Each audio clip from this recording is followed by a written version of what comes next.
yeah, I'm still a shy guy. Forgot about that. It's fine. Wait, where'd my gator go? Oh, right.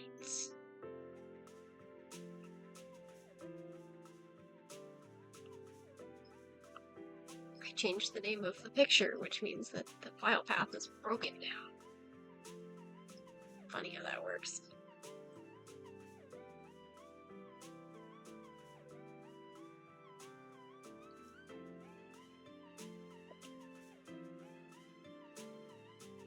That's better.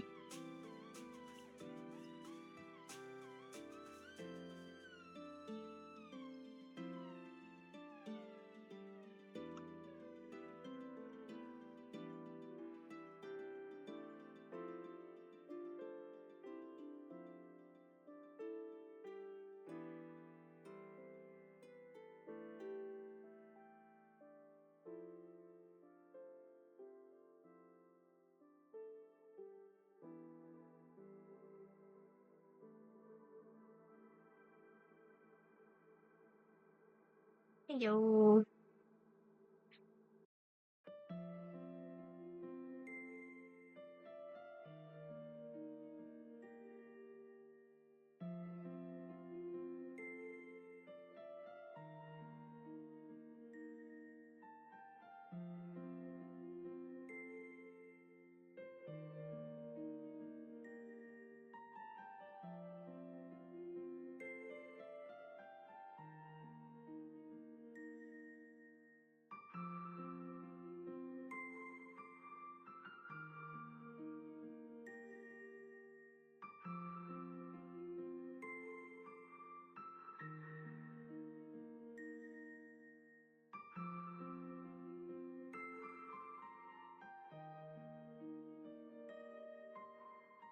Hell yeah. Stream streak, let's go. It was really hard for me to pick a character to draw for Sonic's coffee membership. But I did decide.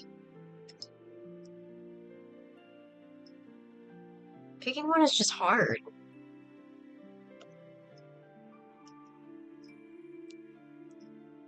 Honestly, yeah.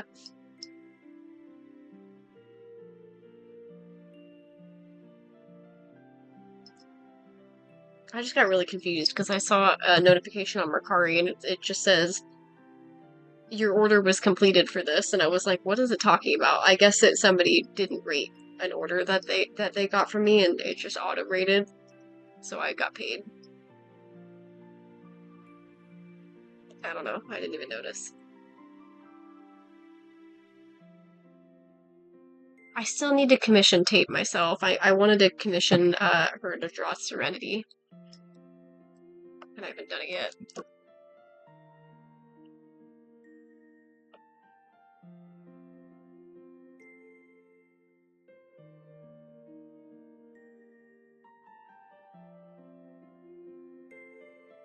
I don't think tape takes them through any specific place. I think it's just kind of a matter of like reach out to them on any of their socials. So I would say TikTok or let's see, TikTok, Toy House, which you don't use Toy House. Where else does she post?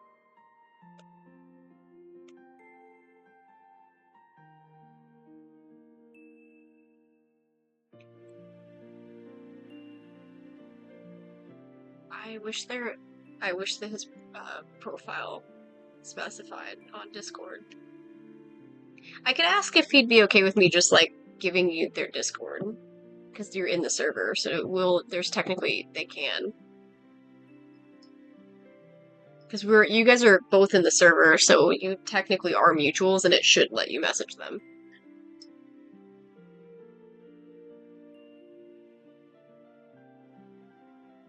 I also did not notice, I thought this whole time that tape pronouns were she, they, it's actually he, they, so I accidentally misgendered my friend a couple times and did not even realize. I genuinely did not realize that I was messing up their pronouns.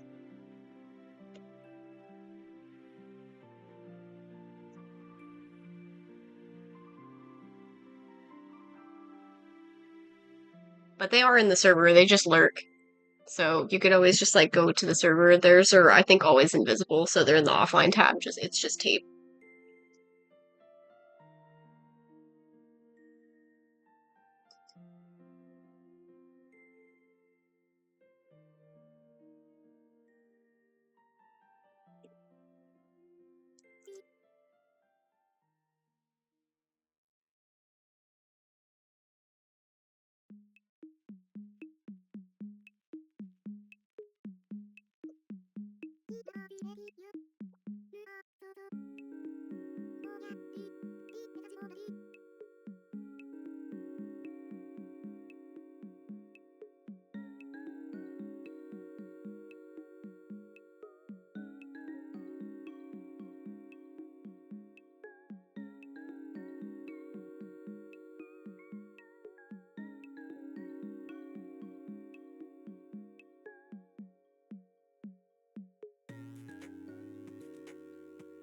Hell yeah.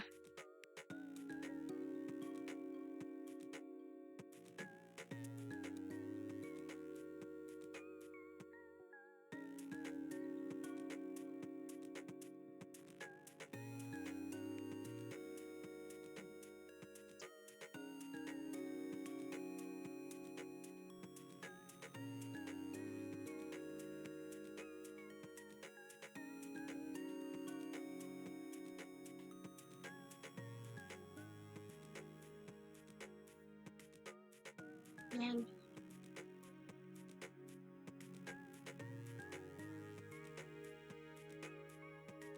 I made a little GIF of the new model so I could just like have it as like a thing on Toy House for myself. And it won't let me upload it because it's too fucking big. God damn it. It's gonna be hidden, so nobody's gonna be able to see it except me, but I like being able to look at it and just see all of the art of a character on there. So I just wanted to have the GIF for myself, and it won't let me because it's too fucking big.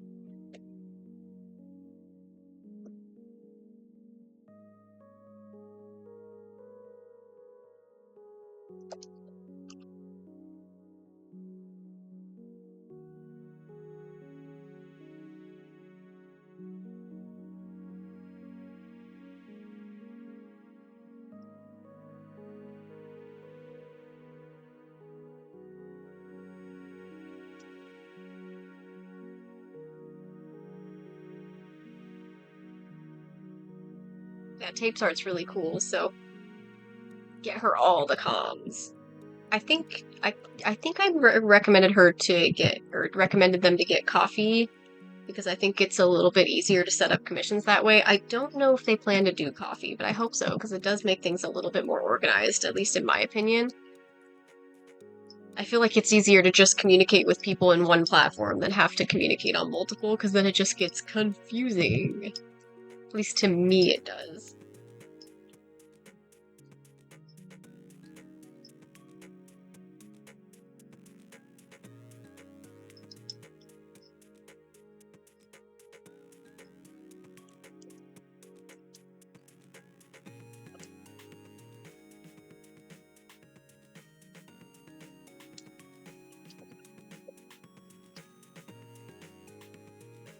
It should be Sonic next. Sonic should also get a commission from Tape. You know, while we're all at it.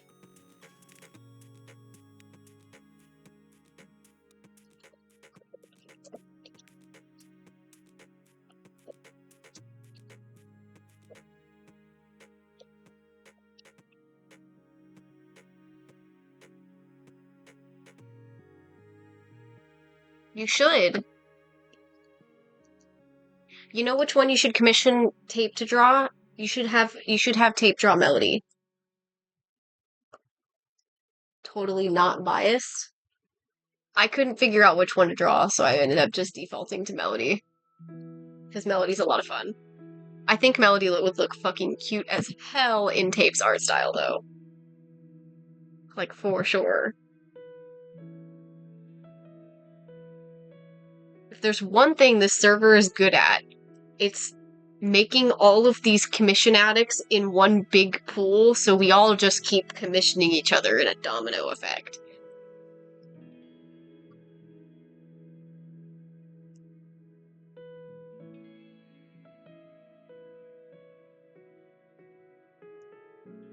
And that's how it should be, to be honest. Artists commissioning each other and all being busties? What the fuck? Besties?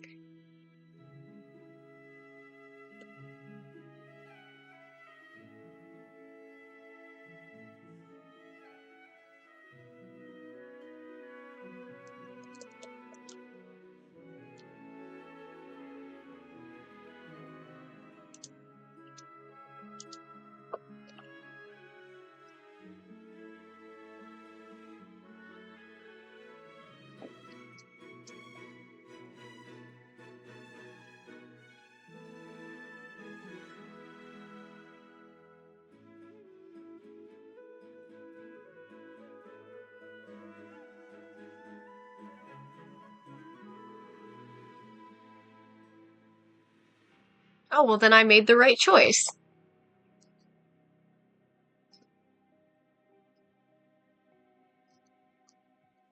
Which one? Tape attacked you on Art Fight, right? Which character did they attack? That would help me pick.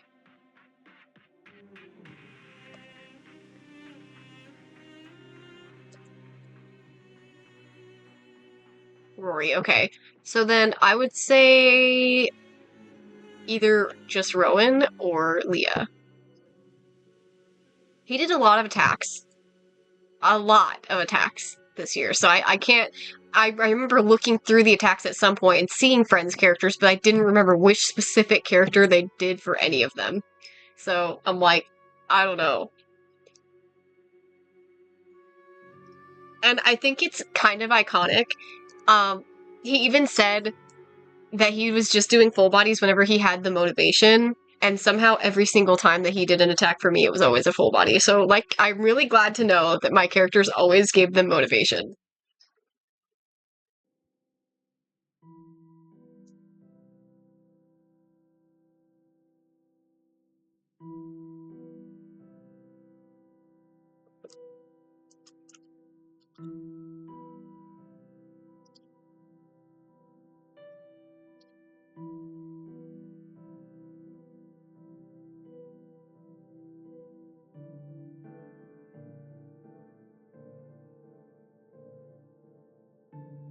Me and Tape are sharing a brain cell in our DMs right now.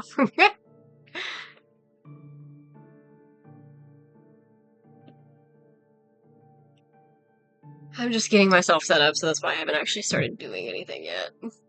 Because I'm insane.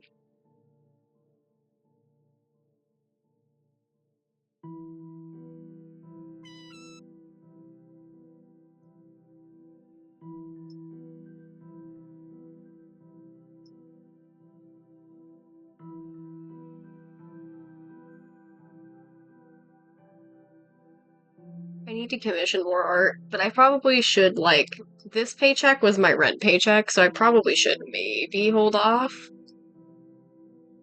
Hello. I don't know, how many bills do I have until next paycheck? I think I already had this discussion with myself of how much can I spend, and already figured out that it was quite a bit that I can spend, but how much more do I have? Let's see.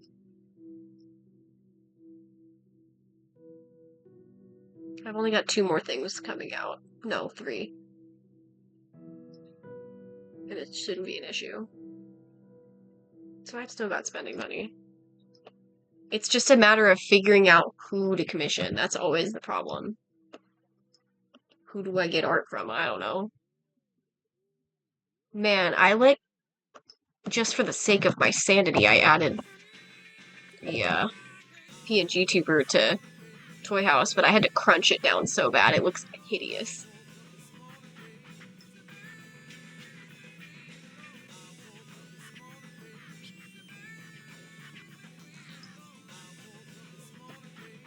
Oh, is it still too big? Oh my god, I already crunched it down so fucking much, and it's still too big? Oh my god.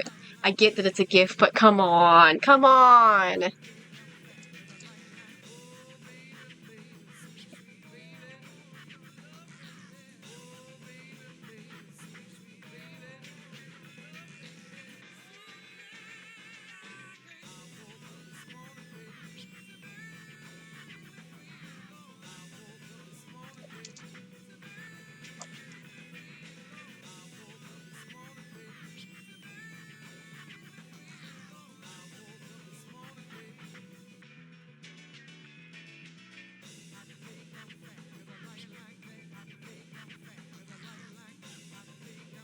It did also make me realize I can't imagine how much money I would have if I just never bought commissions, because I spend so much damn money on commissions, it's not even funny. I don't mind because it's just extra money that I have that I'm not necessarily using for anything. It's just a matter of like, if I tried to imagine how much I would have if I didn't spend money, it's like kind of crazy. But what else would I spend it on? I don't really have anything I'm looking for. There's no games that I want or figures that I want or any kind of physical item that I want. So it's like, unless I need to like buy new pants or something, I really don't need to buy anything.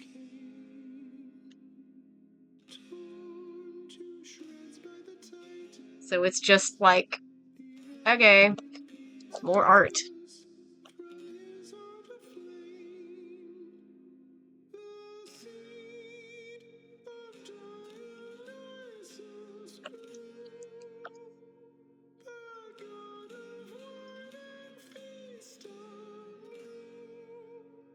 I did get another commission either yesterday or this morning. I think it was this morning while I was at work. I'm not sure. My brain is a blur and I have a major brain fog because work has been kicking my fucking ass.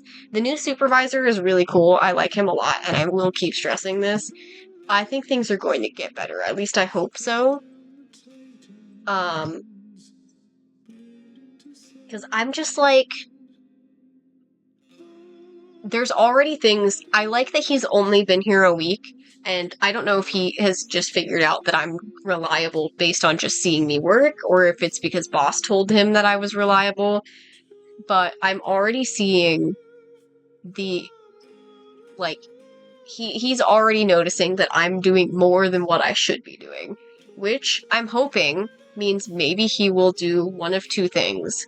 One, potentially advocate for me to get more, like, pay, because I'm doing way more than what I'm supposed to be responsible for, or two, get me the assistance that I need to actually do my job without stress. I don't even care which one he gets me, or if he does both. I also made the point to tell him, like, part of the reason that the crew doesn't listen to me is because I am not a lead, and I said, if they want to make me lead, cool, I might as well, because I'm basically doing all the shit a lead would do anyway. I'm doing all the stuff that the shift lead on second shift is supposed to be doing. And at that point, I might as well just be a lead, but I'm not one. And that would also mean being paid more, of course, because I'd be a lead. But he was like, hell, if I have to, I'll get you that lead position. I was like, that's fine by me. Do whatever you want. I'm already one of the people that boss goes to get shit done anyway. I'm one of the most reliable people on site, and nobody will deny that. Except for second shift, because they just fucking hate my ass, so.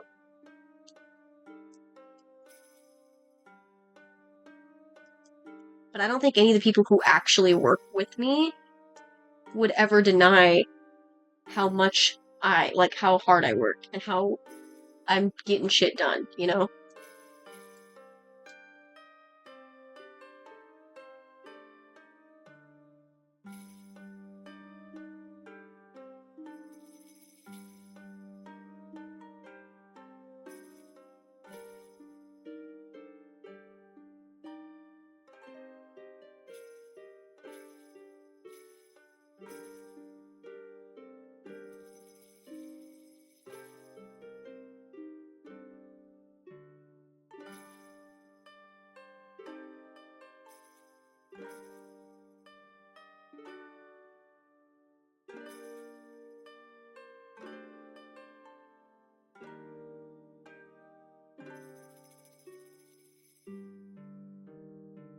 Oh yeah, we're starting off today. I should probably have specified this. We're starting off today with not a commission, but for the coffee membership. So coffee memberships are just like basically a paid tier on coffee. You get a guaranteed free art from me every month. When you do that, it's not really free because you're paying for the membership, but you get extra art and stuff. So you get art from me every month that you're subscribed on or a member on coffee. I already was planning on getting this one done today anyway, but I also realized yesterday when I was on stream, I got a notification that it gave me the next month's payment for the membership, which means I need to get this month's done now because I haven't done it yet because of Art Fight. So I want to get it done because it's gonna piss me off if I ended up not having this done when I owe them an art still. Oh, I haven't decided if I wanted to continue with that, to be honest. I'm not gonna lie. If I did, I think the last one we ended on, what Pokemon was it that we were supposed to draw last time? I don't even know. So we'd probably just have to roll a new one. We could go back to the daily Pokemon, I guess. I just haven't decided. Although technically I can. I wanted to get caught up, but I am basically caught up now. Because the commissions that I have in my queue were all ones that got added after Art Fight, so... But yeah, if anybody wants to be a coffee member, then they get art every month, depending on what tier you get. If you're premium tier, you get a free, not free, I guess. Again, it's a paid membership, but if you're subscribed with the premium tier, then you'll get a surprise comm, which is value of $15. The premium tier is also $15, but with the tier for coffee, you're also getting all access to all of the art that I'm doing, including ones that I'm making only for members, which as of right now, I'm only making the book stuff is all for members only. And then for the basic tier, you get a either headshot or doodle. We decided on a headshot with Ollie because that's what she wanted, so we did that. And then we're doing Sonics today for a surprise comm.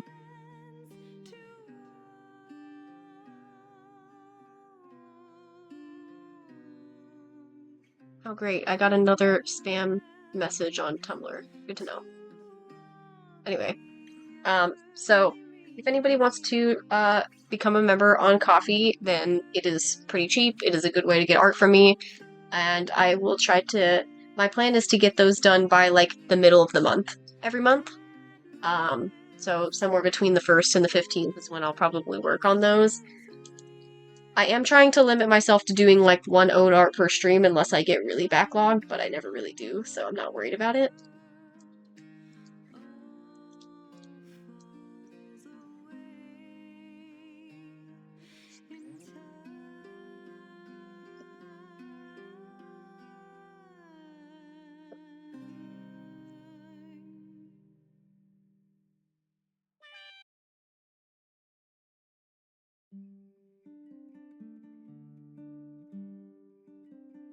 Oh geez, I just rolled a random Pokemon just to see what we would get if I did do a daily Pokemon today, and it gave me Ceruledge.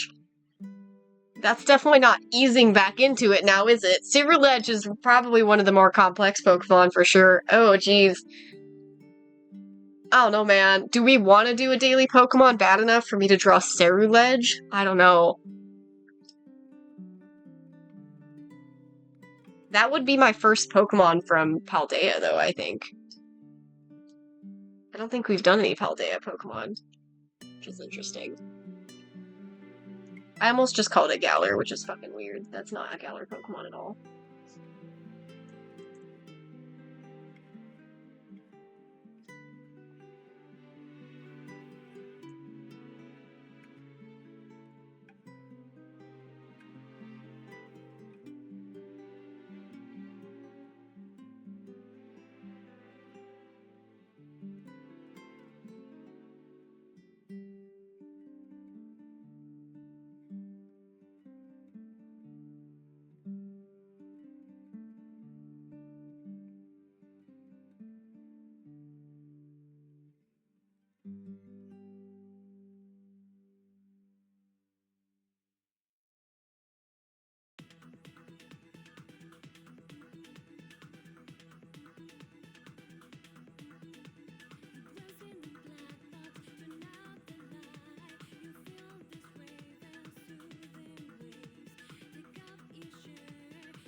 That's probably way too long, huh?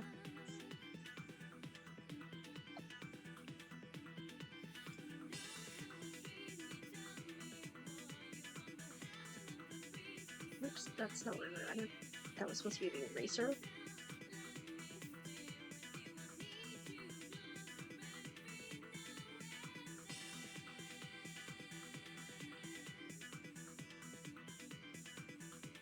Wow, it's been a while since I've drawn her, huh?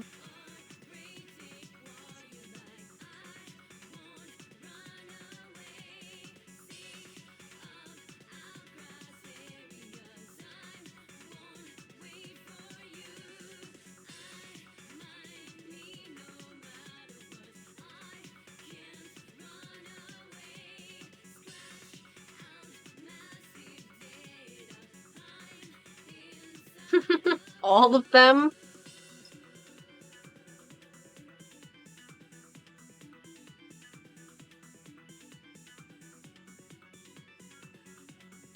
Well, I figured that's what you meant by all of them.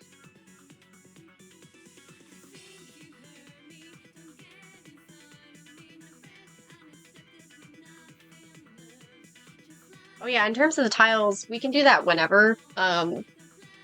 My queue's pretty much gone. The only one that's really going to take me a little bit is the rep sheet and that's pretty much it. I was debating doing that one today, but I wanted to get this one done because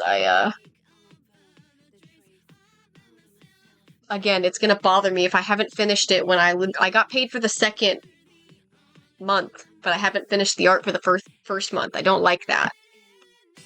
For some reason, I thought it was gonna be limited to a specific day, but it looks like it just does it like I don't know if it's set up as renewing, but I think if it's set up as renewing, it probably just pays for it again on the same day as before.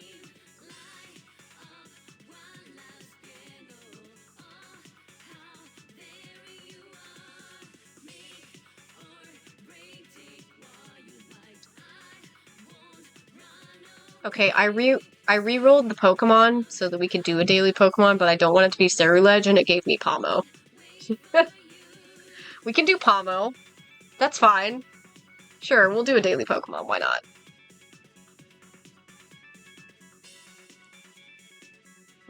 Should I finish Melody first, or should I do the Pokemon first? We can do Pokemon first. We got the worst Pikachu clone. That's the Pokemon we got. Fair. I know you had asked, like, when you would be able to start doing that. Also, don't forget, we still have the, those 2 sketches that you wanted me to finish at some point. I still have them saved in my computer somewhere. These. The ugly-ass, horrible photo quality. Yeah, we still got these 2.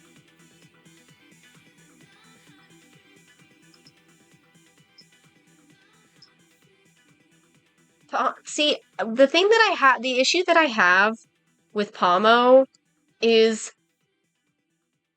Pommy and Pomo are fine, and then it's just Pomot is literally just Pomo. They're just dumb. Like, that evolution line kind of sucks. Pommy is cute. Pomo's okay. Pomot is what the fuck? Why does it do that? It's like basically the same Pokemon. And I don't understand why it's like that. Pomo and Pommy are fine. There's just not really a visual difference to me. Like, they're basically just the same Pokemon. They very much are. They're honestly the most uninspired out of all of them, and it's just, like, it's unfortunate, because I'm not one of the people who hates the Pikachu clones. I like pretty much all of the Pikachu clones. The only one that's really hit or miss for me is Togedemaru. It's cute, but I really don't care about Togedemaru enough. Like, if I had to let go of one of them, it would be that one. But, like, Pommy's line kind of sucks. Pommy itself is fine, and then Pomo is like, okay, Pomot should not exist. Pomot is basically just Pomo. It's literally basically not even different.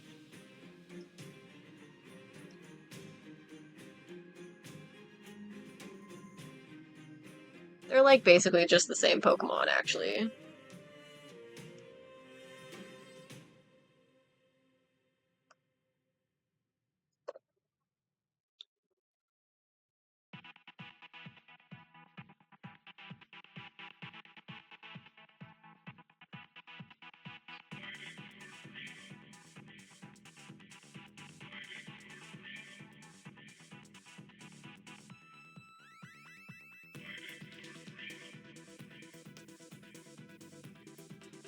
Oh yeah, so the new supervisor also learned that I do art today because he saw so we've got 2 screens we've got 2 different monitors for our work computers, right?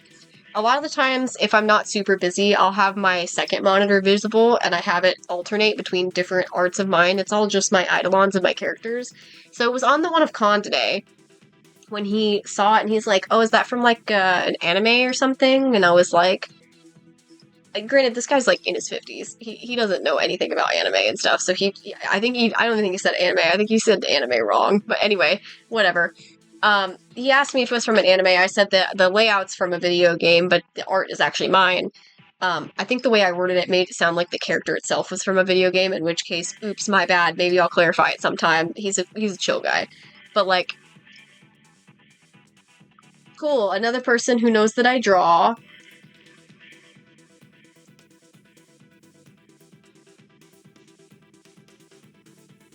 Or rather, I should say another person at work who knows. There's a couple people at work who know I stream. One of them followed me.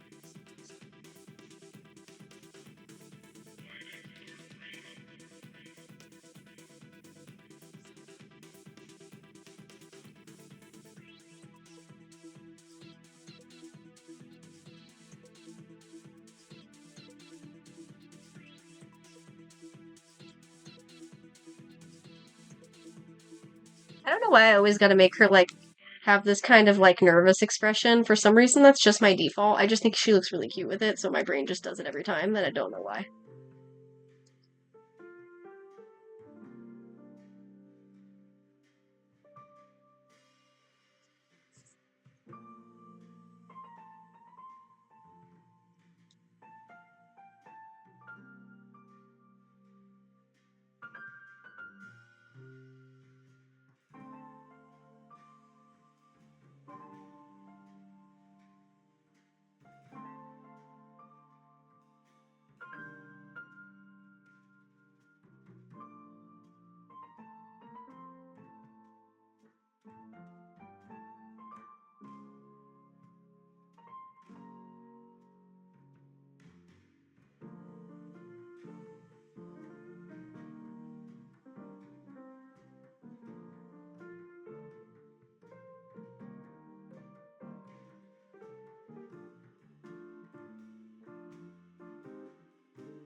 Oh, hell yeah.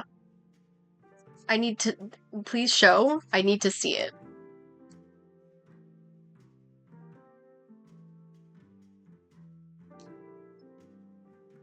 Is my VGen not updated?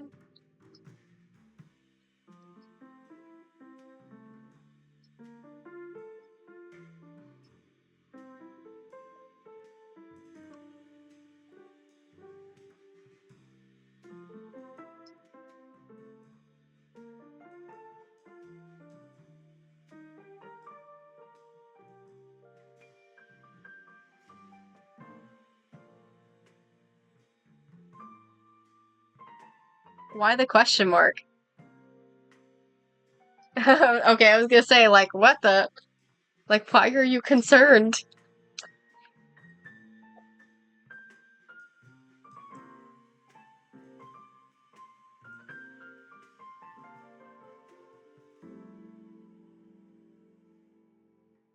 I mean, technically, the VGen status doesn't really matter.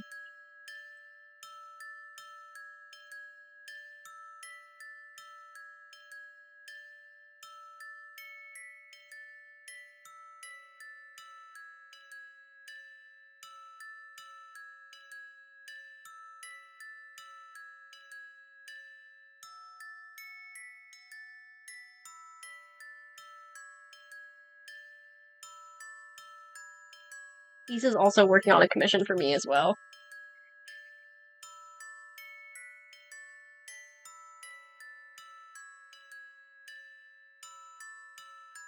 She says after she's cleared with her Q, commissions will just be like sketch commissions, which is still fine by me because I've gotten a sketch before of Evie. It's a doodle page for an art trade, and I like it a lot. So I'll probably get a couple doodle pages.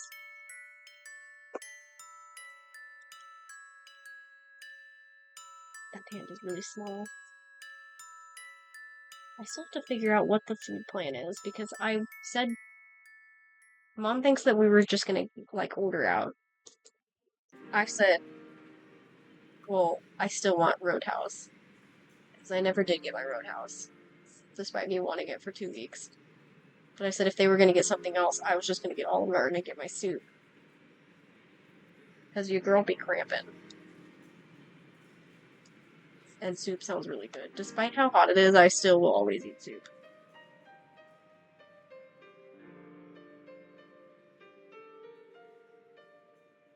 You just can't go wrong with soup.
And it sounds like we are playing Twilight Princess tomorrow because I don't have anybody for repo.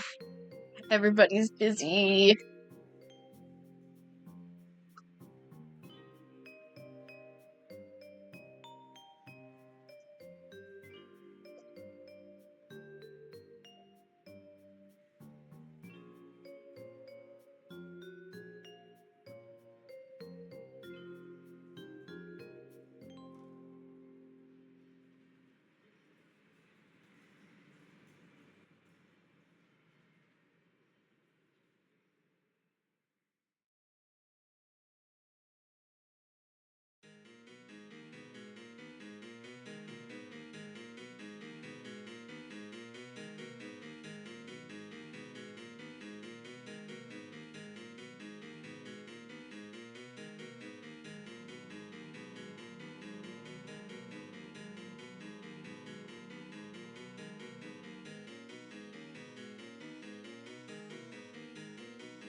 Oh yeah, and I think we decided that I think I have decided I'm gonna do like when I do open up the option to do the merch or not the merch discount, the free art channel point redeem. I think that I'm just gonna not tell you guys whenever I do that, and you guys can just find out on your own.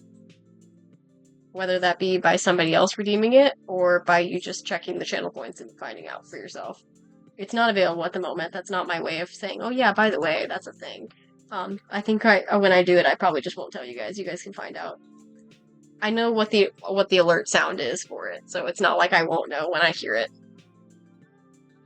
It doesn't have like a cute picture to go with it. I think the alert image is just the emote, the squish emote. I think that's it. But I know what the sound is that's associated with it. I don't see the visual most of the time anyway.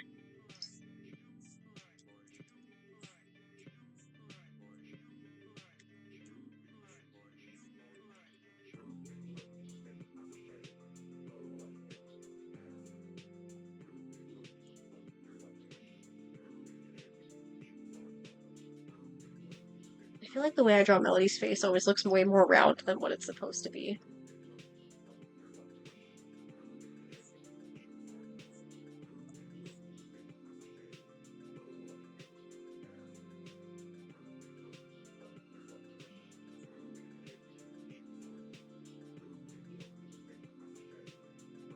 Also, is anybody else getting like a lot of Friday Night Funkin' on their timelines, or is that just me? I don't know anything about Friday Night Funkin', but I'm seeing so much of it, it's actually insane. I only even really knew what it was because of the when Silly Billy went popular, not went popular, but it just like Silly Billy blew up on TikTok, and I just was hearing it everywhere, different iterations of Silly Billy. Um, but like for some reason, I'm getting like a lot of Pokemon creepypasta Friday Night Funkin' stuff, and I don't know anything about it, but it's just kind of like interesting to me, like, and it's kind of cool to watch. So I know I'm kind of feeding into the algorithm by like watching it through some through most of the time, but like it's just like very odd. Like I suddenly just started getting Friday Night Funkin'. I don't know why. Seemingly no reason.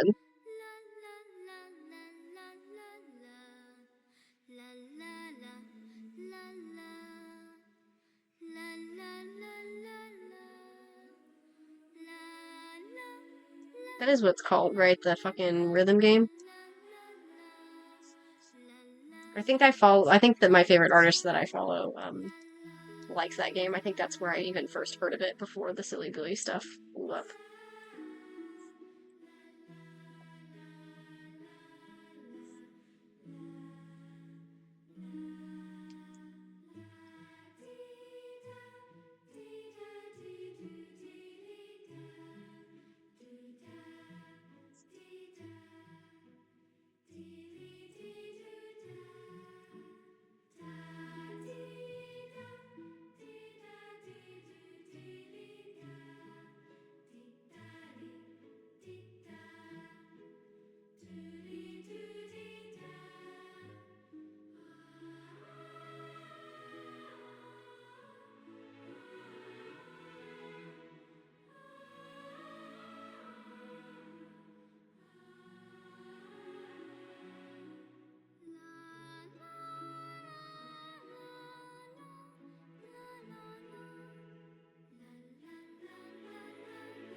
Accidentally giving her gigantic hair that she doesn't have that. Her hair is not that fucking long. Why did I do that?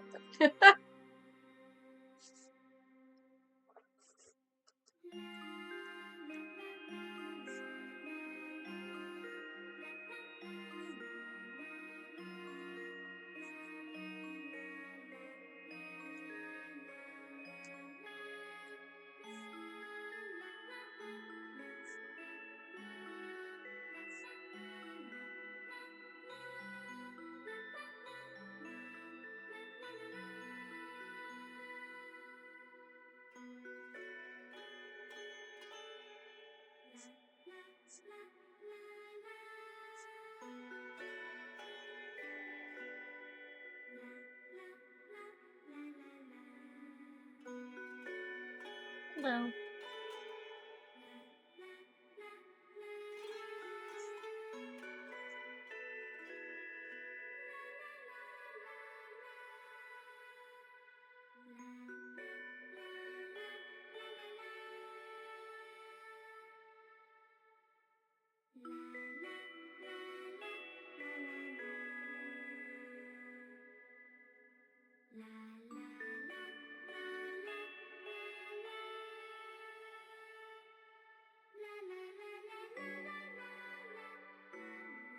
I said hello.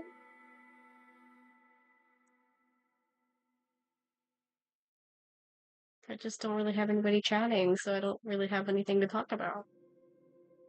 I was trying to have a conversation, I was trying to prompt chat, but nobody answered, so I'm just not gonna talk. We can just vibe it down, I don't really care.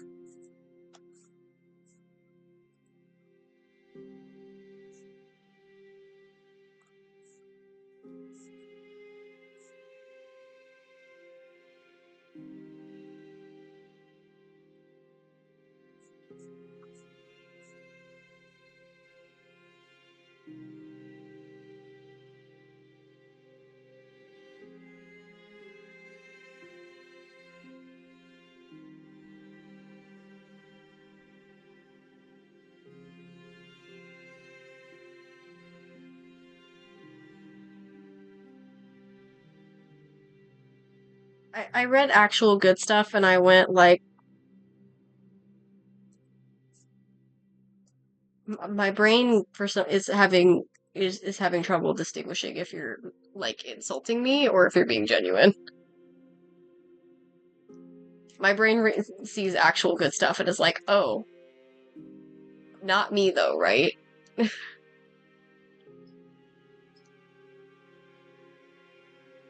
I've just got my usual lurkers. They're just not really an active chat, which is fine. We're a pretty chill community. We just kind of vibe a lot of times. There are definitely plenty of moments of silence where I'm just not really talking. We're just listening to the music and vibing together, but I don't really have a lot of people in chat. That's pretty normal.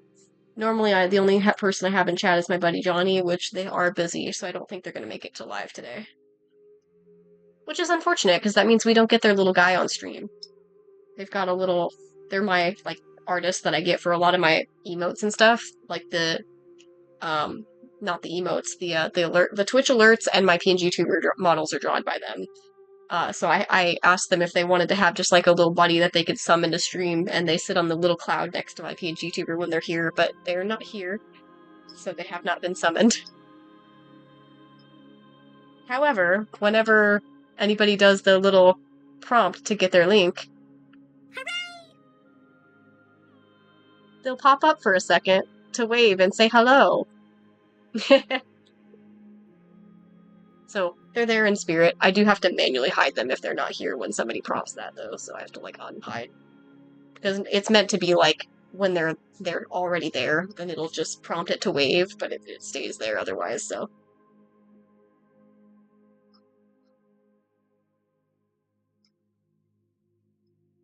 I think that's how most of my friends are. Most of my friends that lurk in chat are just kind of vibing and doing other things. I'm sure Sonic's not looking away at the moment, considering I'm drawing of their character, but you know.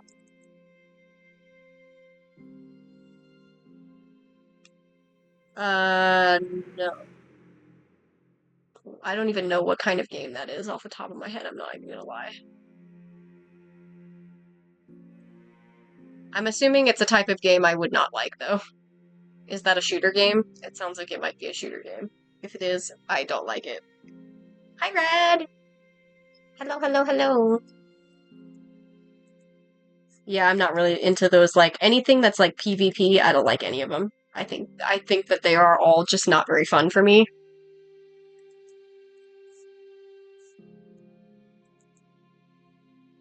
That and a lot of the people who play those games are also pretty mean, and I am very, I'm very easy to upset. So, yeah, I don't really have a lot to say a lot of the times, too, to be fair, so.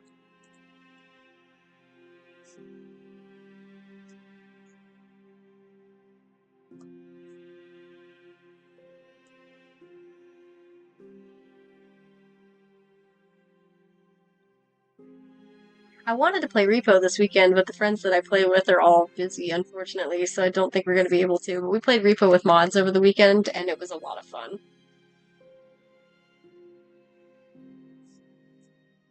But otherwise, yeah, I am usually the type that prefers single player games, but I realized too that the reason I prefer single player is mostly because I didn't have any friends to play with previously. And now I actually have friends to play with, and now I just always want to play with them, so. Oh, thank you for the bits. Oh yeah, my how do you like my little alert of all the apples falling on his head?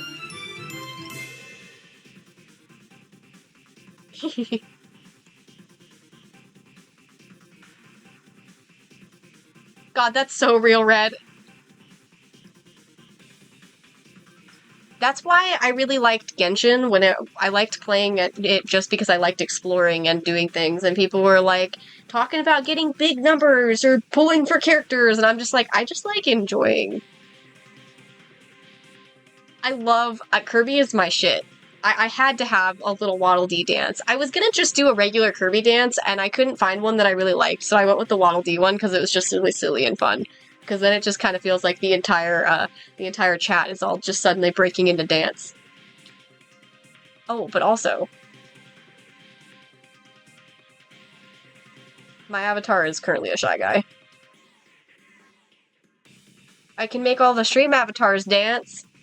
I'm pretty sure all the mass ones are like, I got bored of Genshin recently. Hey, you're here! Hello! I wasn't expecting you to be in today because I thought you were busy.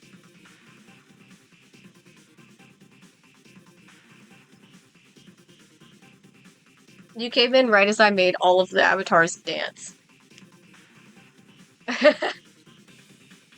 Usually the only person that's active in chat is Johnny. That's what I was saying earlier.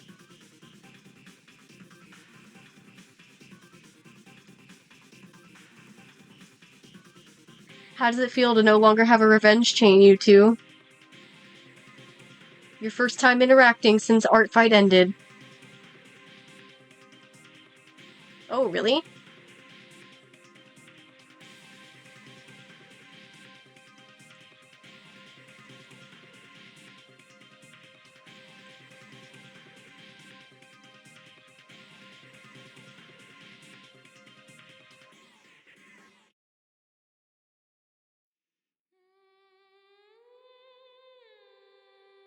Oh my god. I just noticed the Spotify mini player's broken! It's not playing a Minecraft song right now. It's playing Surgery of Hope. This one always makes me lock the fuck in, bro. I swear, my eyes really do, or my brain really does just immediately lock into this song every time it fucking plays. Oh, Rodriguez is cool.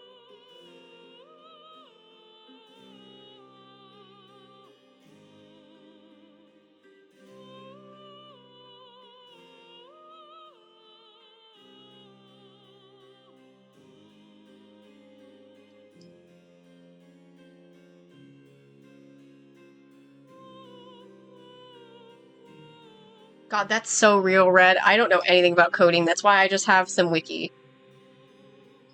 I have wiki formats for all of mine. I was thinking today when it comes to why did it censor that? The lady can't drive got censored. What?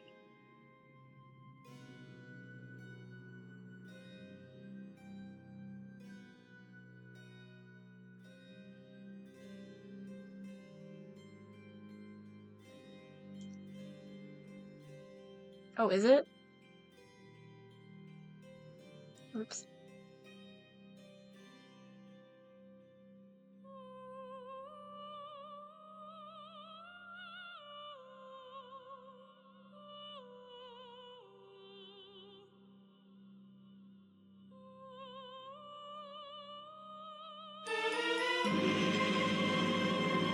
Not anymore.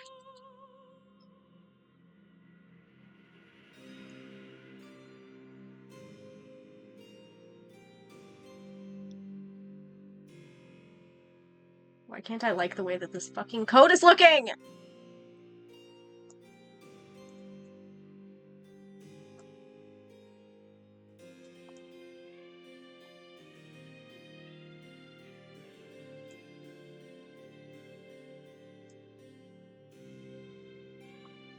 I still haven't decided if I want to do Sprout Fight. Oh, I just spit all over my screen when I said Sprout. Why did I do that? I haven't figured out if I wanted to do Sprout Fight yet. I very well might, but the part of me is also like, maybe I can't, because right now it seems like all my friends want to commission me as soon as my queue is clear. So every time my queue gets clear, I all of a sudden don't have time. So I'm like, damn. I could make it so that if I do decide to do Sprout Fight, then I could make it so that I, like, do, like, one attack each day or something, so that I don't burn out. So I do, like, one attack and then do my Primordial Life stuff, so. I have a Huion Canvas Draw. It's a screen tablet. It's basically just, like, another type of... It's like another type of art fight, but it's on a Discord server. You have to, like, join the server and then join a team, but it's every month instead of just July. They do have some rules that I really like. Like, I like the fact that if you don't attack people for several months, then you will just be able to not be able to participate, so that you're not just, like, farming art for people and doing nothing in exchange, so, which is kind of nice.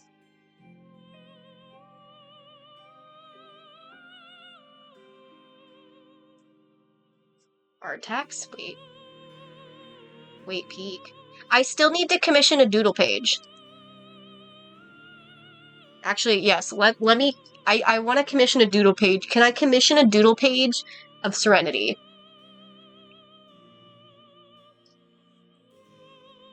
Do you even know? You probably don't even know who I'm talking about. Serenity is a little kid in Primordial Life.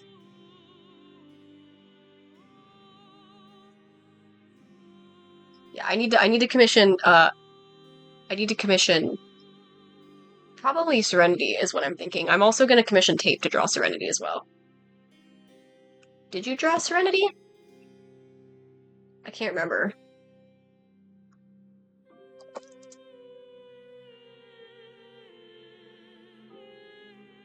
Yeah, you did. It was for the oh shit, which one was it? Was it the heart bottle? I think it was.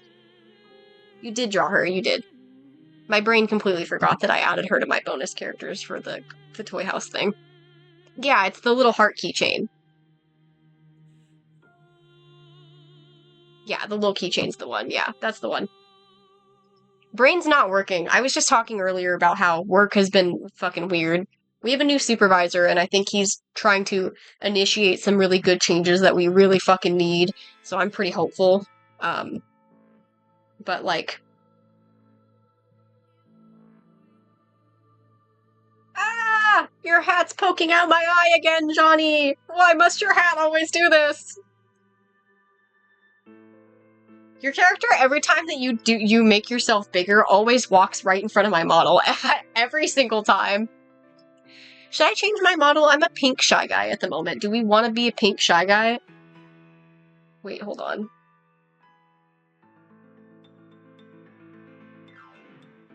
Yoink. Oh no! Johnny's covering the art. Oh no! Oh no! What do we got here? We got... Is that a Goodra? We have a Goodra? A Mimikyu, Lampent, Trevenant. Oh. Wait. My little banner is currently underneath stream avatars. I need to change that. That's better. I was gonna say, you couldn't even see my little guy or Red's. We were just hidden. Oh, we've got Chili. I love Chili. Chili's great. Wait! It put Lizzie above my head. Wait, peek. Shy Guy is really great. It is, but I was gonna wait until Nox was here before we reveal it. So let's not use the command. I can also disable the command until tomorrow. Nox isn't gonna be in today, I don't think. Because I might be done with the live by the time she gets home. So I think we're gonna wait. I'm actually gonna just disable the command for now.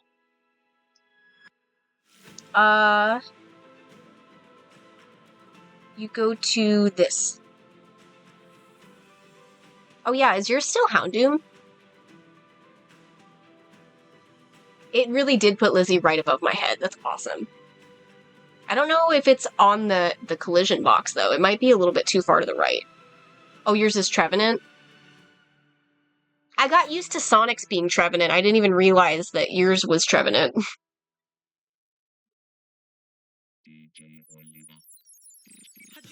Was Sonic even still here?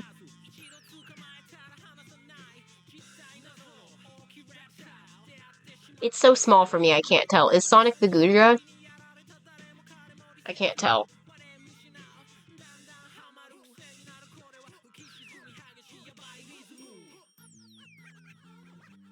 Oh yeah, Sonic's the Gudra. Oh, I should probably maybe re-add Meowscarada, huh? I took away Meowscarada when I was deleting stuff. Yeah.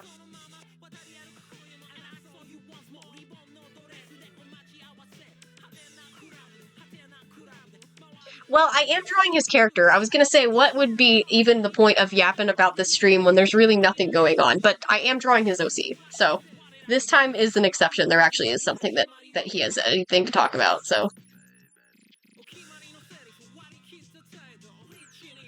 You've got all kinds of favorites that you have options for, Red. I even included Arkin for you, and then you never used it, so. I just remembered you saying you liked Arkin, so I was like, oh, we can't delete Arkin. Same thing as, like, I knew all these favored as Apom, so I added Apom. I considered adding Ambipom, but I also know that Ollie's favorite is Apom, but not because she likes Pokemon, but just because she thinks Apom's cool.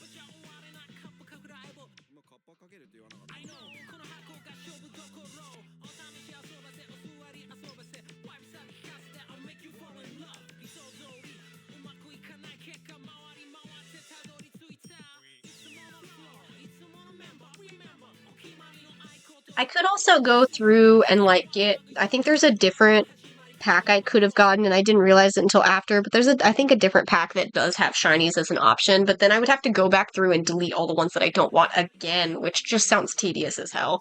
Because I don't want to have every Pokemon, because then you would find literally nothing that you want. Nothing. Because you'd have so many options to scroll through, you'd just get endless Pokemon. There'd be too much.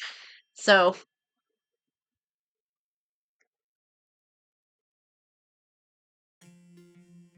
Bach is still a Kecleon. Baltoy is pretty cool. I just don't want to add, like, every Pokemon under the sun, so I added just mostly ones that I like.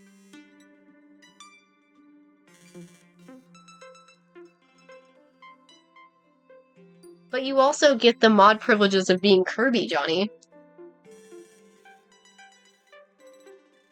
You could also be King DDD. I was actually thinking of changing mine to King DDD, I'm not gonna lie. King DDD's huge, though. He's not as big as Gourmet Guy, but he is quite big, and I really like him. I didn't realize he was so big. I tested him out yesterday and went, whoa, he's huge! But then I changed it back because I was trying to sit next to Lizzie on my PNG Tuber's head, and King DDD was sitting on top of Lizzie, so I did not want that. You should make an Arkin, a humanoid Arkin. That'd be great.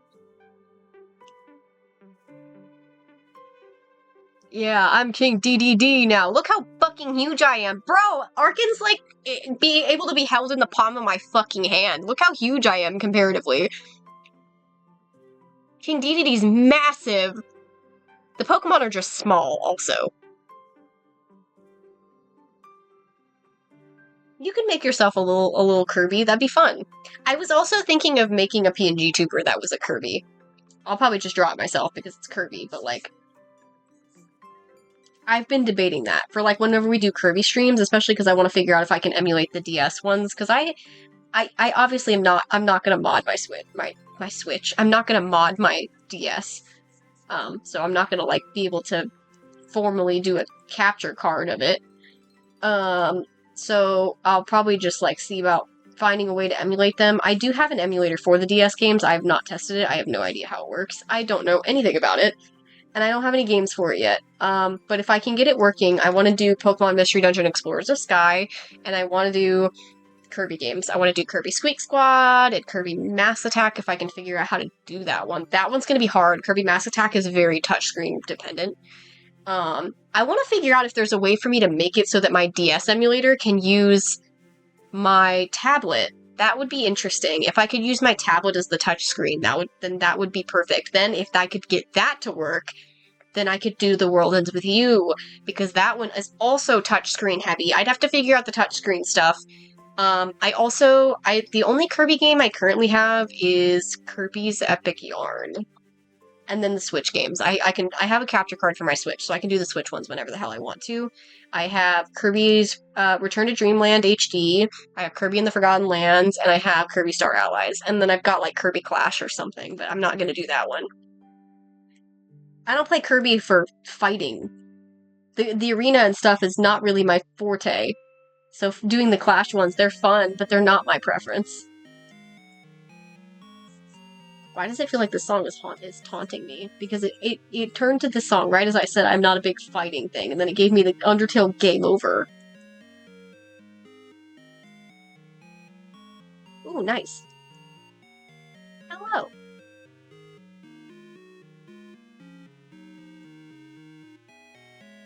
Sonic, I need to draw your OCs more often, because it feels like whenever I'm drawing your characters, I suddenly have an influx of people in chat. It's kind of nice having company.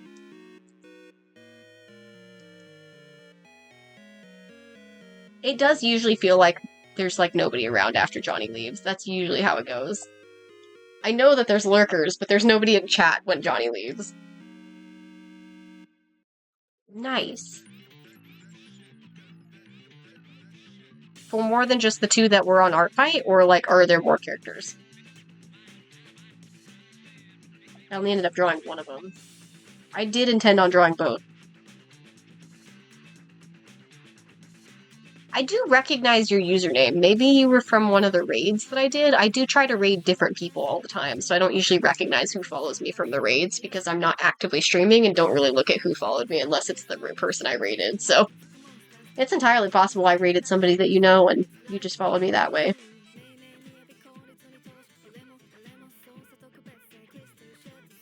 We could do a trade. I haven't decided when I want to start doing trades, though. I know Lizzie also wants to do a trade, I just haven't decided when I want to do them.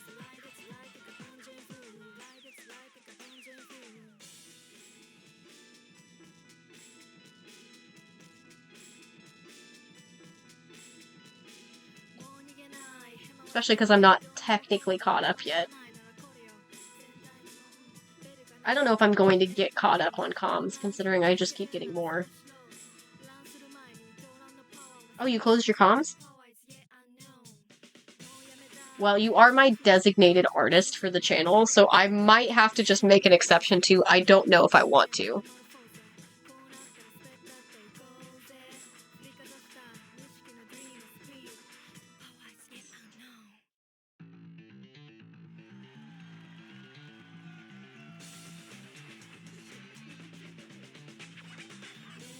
Would be cool to do like a bigger, more complex piece. So I had this idea towards the middle of Art Fight that when I reached my goal, my plan was to make it so the rest of my attacks in my chain were going to be bigger attacks, and then I got burnt out and I didn't end up doing that. So I had an idea of something big I could do for you specifically, Johnny, and I never got around to doing it. So if we do a trade, I have a fucking cool idea.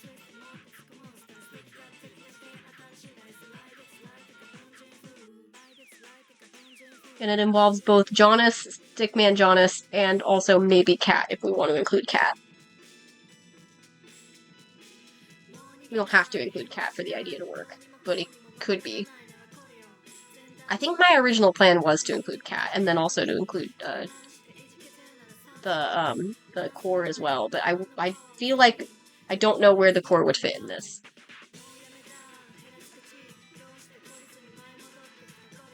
Also, I forgot to mention that I was going to add that drawing of Song to Cat's profile, so hopefully that didn't jump scare you. Did you even know that people could do that?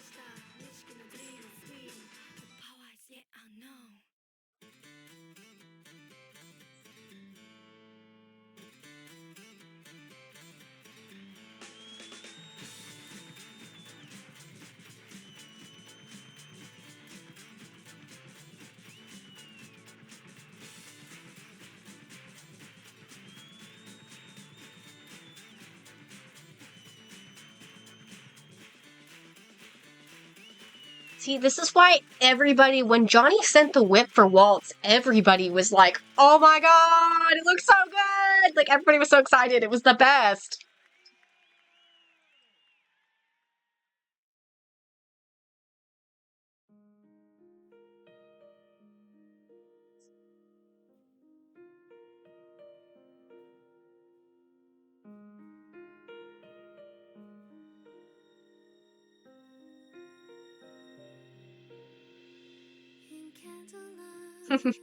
That's funny. Waltz got made so last minute. It's like really windy again outside. Like, what the fuck is going on lately?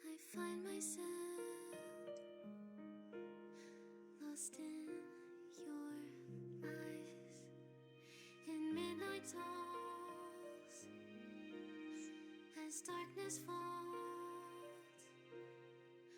I see your tears when we say goodbye.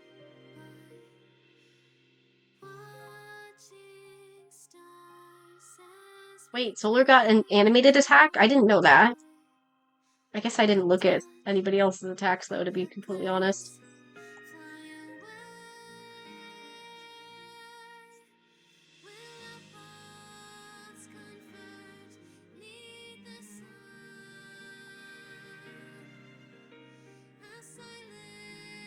Khan got included in an animated attack on YouTube, but I'm not gonna lie to you, when I first saw that notification, I got anxiety. Because I specifically do not want my characters drawn in, like, attacks and stuff with other people's characters, so when I saw that I was in an animated mass attack, I actually almost lost my shit. I was, like, so freaked out. I was like, oh no. What kind of art did I get with my OC that I'm not gonna like? Because I was like, I don't want it. If he was drawn with somebody else, I was like, uh-oh. But he didn't. It was just a little, like, it was something I could easily crop. It was just like a little, it's basically like a small artist shout out type of video. So it was just like a little group of little headshots that were spaced enough that I could crop it. Thank God.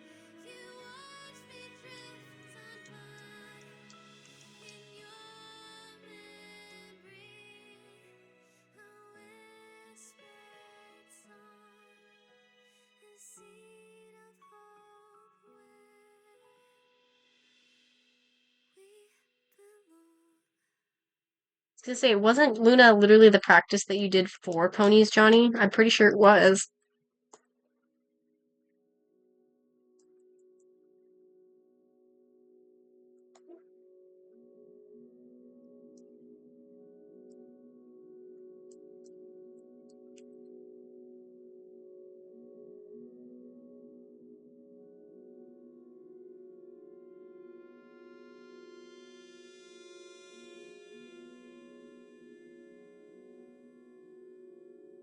I've never watched the MLP Friendship is Magic stuff. I do get a lot of clips of it on my TikTok, so I know some things, but not much.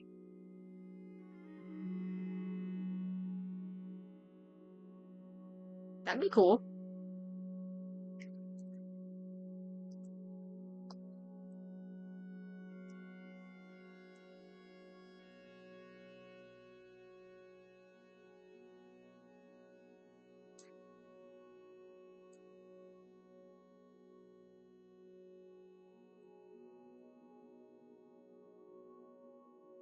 I've got so many things on my list, I just haven't watched. Like, just in general, there's so much things that and I have another one that I need to add, because TikTok's been showing me clips of, Oh, what is it called? Oh, I don't remember. The one that it's another anime. Uh, something tamer. The weakest tamer went on a journey to begin collecting trash or something like that. I don't know. Those long fucking titles. I hate those long titles, but the show itself looks really cool.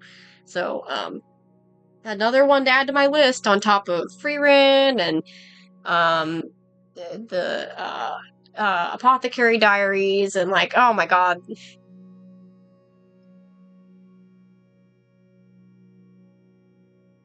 I don't know, just a cool looking anime that I want to watch, but I have not had energy to do anything. Even on Monday when I wasn't streaming, I still didn't end up doing anything. That's kind of why it worked perfectly whenever I was going on that flight to Malaysia. I was so fucking excited when I found out that Song of the Sea was one of the ones on the fucking in-flight movies. What do you mean, Song of the Sea? I need to watch Witch Hat too, yeah. Um, but like, I was so stoked when Song of the Sea was on that flight because I was finally able to watch it and I had no reason not to. What else would I have done during that 16-hour flight? So I watched Song of the Sea, I watched the Mario movie, which I had been meaning to watch for ages. I would have watched Sonic, but it was not an option, unfortunately. Um I watched what else did I watch? I watched I watched what was it? I had already forgot its name. The one with the it's Goat. That's what it's called. Duh. I was gonna say it's the one with the goat. It's called Goat, right? I watched Goat. What else did I watch? I don't remember what else I watched. Song of the Sea is the one that I think I enjoyed the most, but the Mario movie was fucking great. I actually love everything about that Mario movie. The Mario movie's awesome.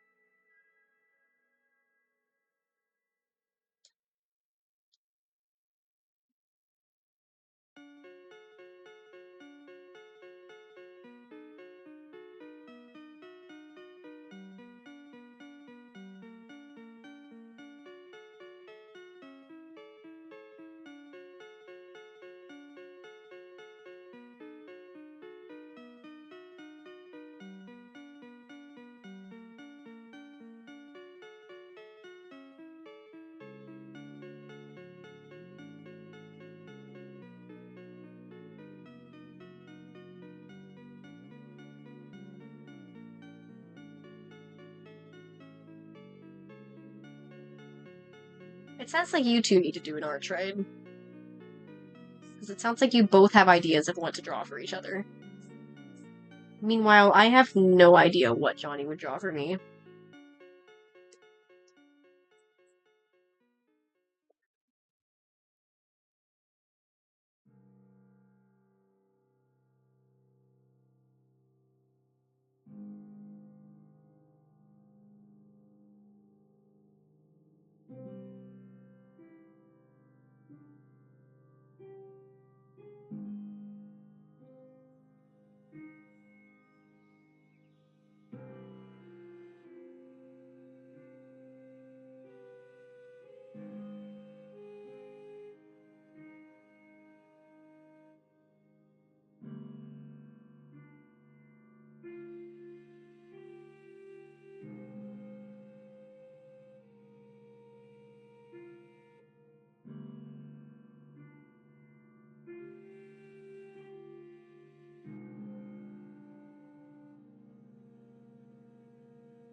Yeah, I was gonna say, isn't it great that we know each other on Toy House, Red? Because otherwise, how the fuck would we send any of that stuff, any of the arts that I get from you? I guess email, but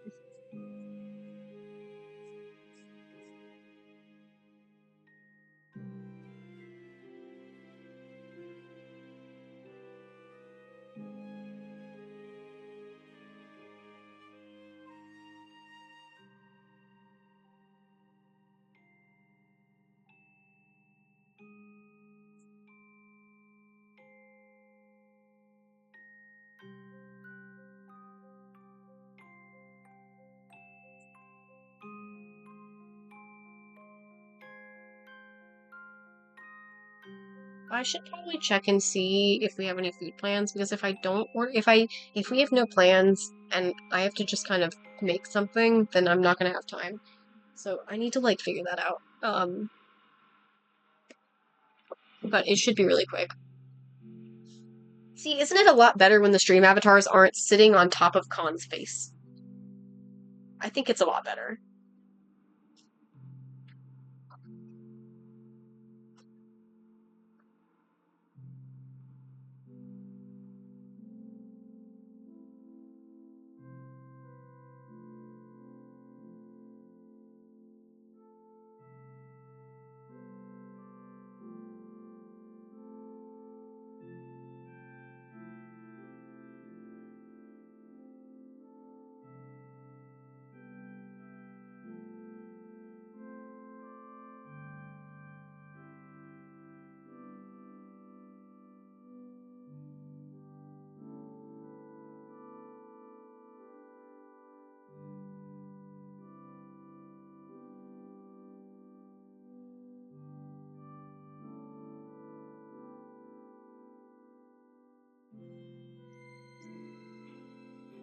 Yeah, I'm just gonna order food.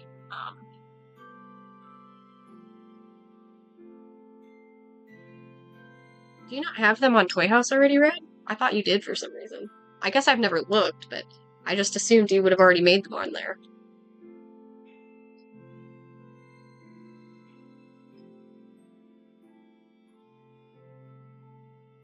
Oh. See, I have Song on there, and I also have, I have another character that I was between two different characters when it came to, um, a potential Sona. It was between a rabbit and a mouse. So the mouse is obviously the one that we went with. But I was trying to decide, like, I might be able to get to keep myself more attached to a Sona if she has like some sort of at least vague connection to at least another character. I was thinking of a couple fun things. One of which I was thinking I could make it so that there's alternate versions of Song that could be in each of my different stories, which could be fun.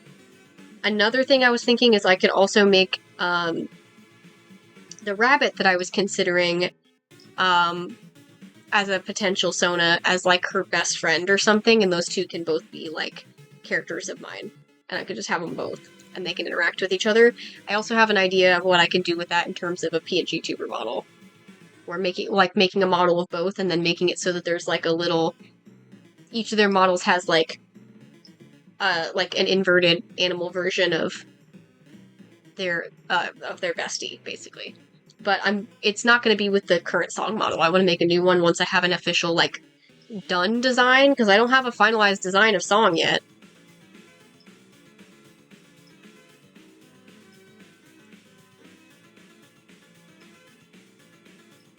I still think you should maybe change the name Ruby, since you have like 2 or 3 rubies already, but that's just me.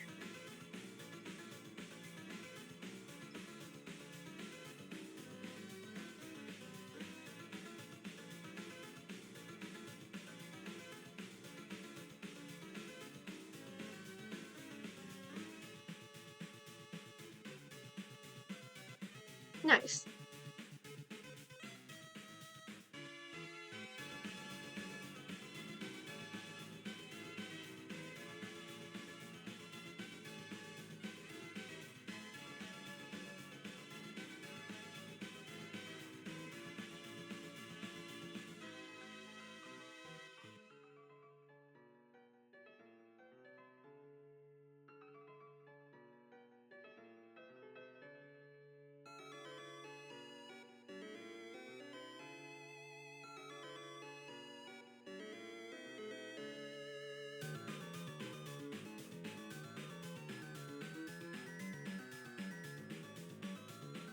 Oh no, I set it up for meet at my door instead of drop it off at my door. No, I don't want to meet them. Just leave it at the door. I don't want that. No.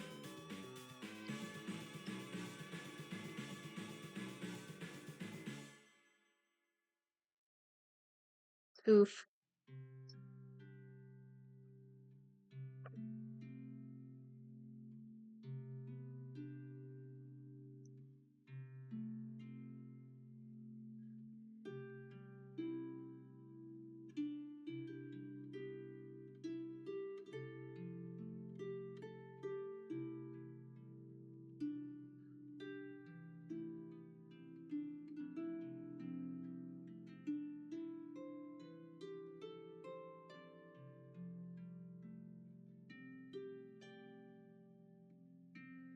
Wait, Sonic, that comm from Issa's so gorge. Oh yeah? What artist? That art from Issa's literally peak. And then there's me with just this kind of basic ass drawing. Man, I can't outdo Issa on this one.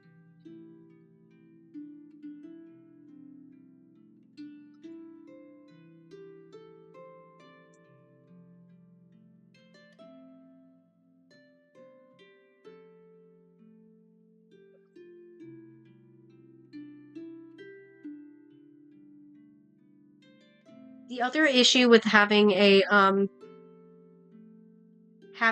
Cotton and Song both be kind of a Sona means that people are gonna have to remember their names, because I think people think that Song's name is just Saku, because we use Saku as a command and Song for her. So I do wonder, like, if I have both, they're just gonna have to be the model under their own name. They're not gonna be Saku anymore. The Saku command's not gonna exist.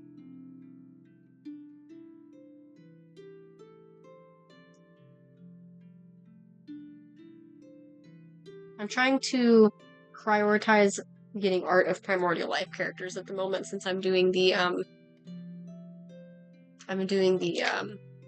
book stuff for Primordial Life, so I'm trying to keep myself uh focused on them by getting art of them. And trying not to do Wistful or Living Between Worlds at the moment. Wait, that's sick. I love that. The companion cubes are so cute.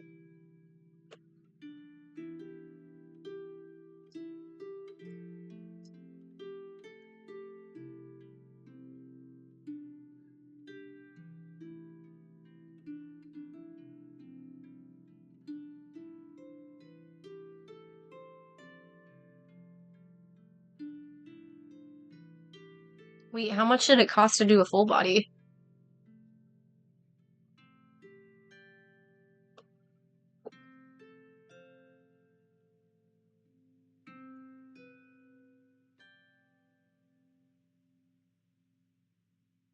It says the price of the comm is for a headshot?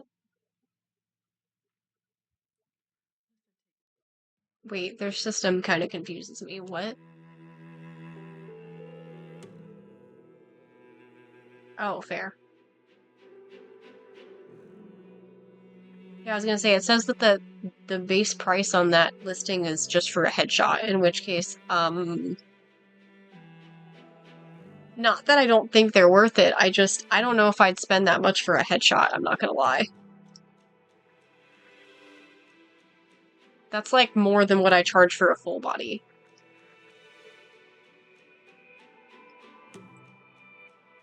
And they don't have any samples.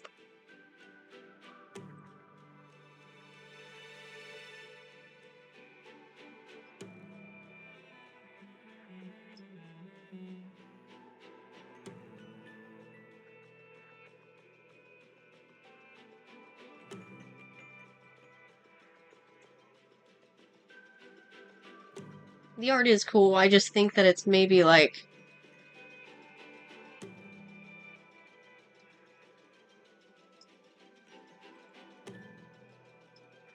The way their, like, listing is set up is really confusing, but, like, I don't know. If that's the base price for a headshot, I think I'll pass.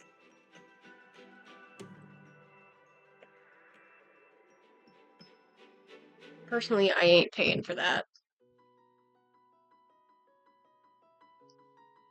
Feels like it should at least be, like, a half body for that price, not, like, a headshot. Like, I don't know.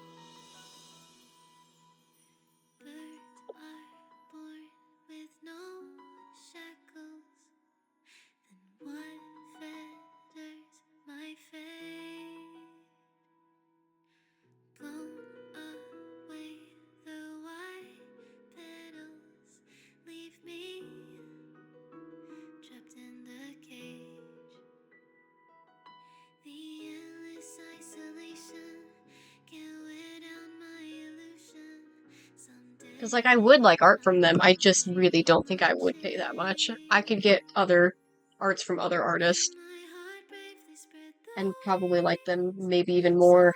past the night to trace the primal light. Let the clouds heal me of the stains, gently wipe the sorrow of my life. I dream. Plus, I feel like when people have their listings kind of like that too, where it's like, this is the base price, and then you don't really like, I don't know, it freaks me out a little because it's like, I like to have an idea of how much I'm probably going to be paying before I put in the proposal, not like after that, because then it's like, oh, I don't know what the final price will be, because the only add-ons they have is for extra characters, so it's like, what, base prices for one headshot, and then I can add extra characters for additional costs, but if I want, like, a full body, I have no idea how much that would cost. That doesn't help. I have no idea what, like, I don't know. I mean, they've got, like, the additional prices, but it's like, I don't know, man. I don't think they set it up wrong. That's just, like, um, their cost of a full body is almost triple mine without a background. And I do understand that I work fast, but I don't know, man.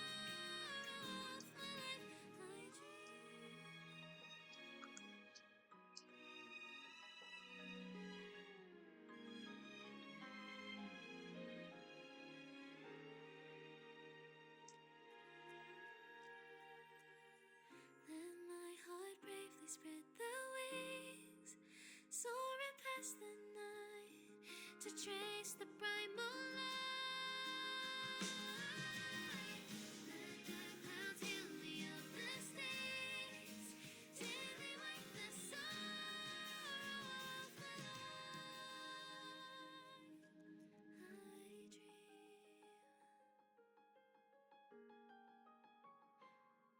I dream.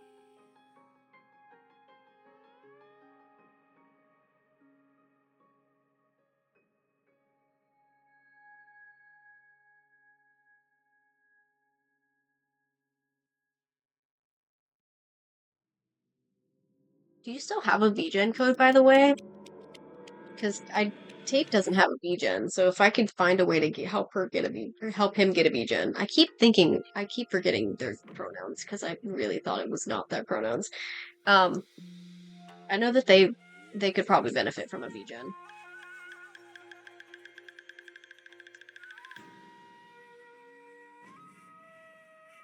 I don't have any codes, unfortunately, so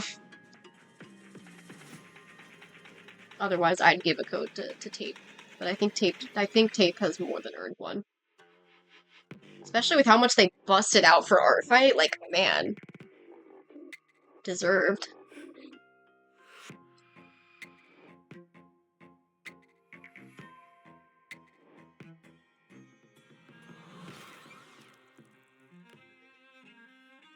Because you only get two VGen codes. I gave mine to Leonard, and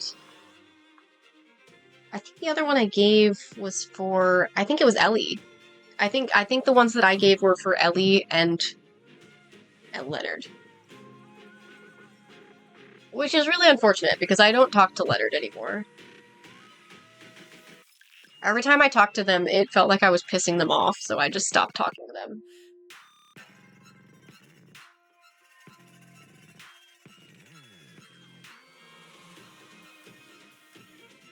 What? How do you have more than two?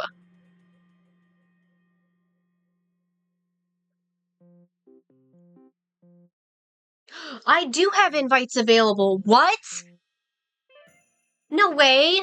When did we get more than two? I have two more. How did that happen? Okay, well then I can give one to Tape. I can give one to Tape. Oh my god. I didn't realize I had codes available. Shit, man.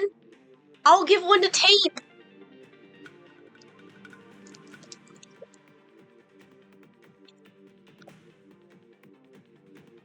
Oh shit, I thought there was another friend who wanted a code. I can't for the life of me think of who the fuck it was though. No, I don't remember who!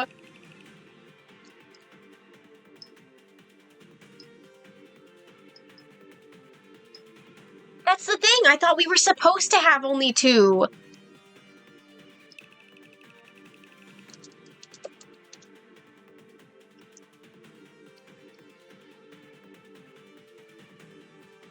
Holy shit, bro. What do you mean I have a fucking code?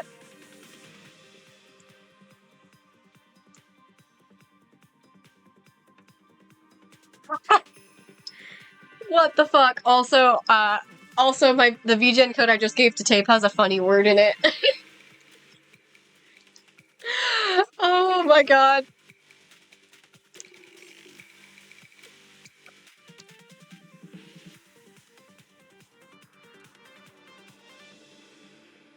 Oh my god. How did I get more codes? I didn't know that we got more than two. I could have swore it was only two. Bro. I almost had you fork over one of your codes for Tape.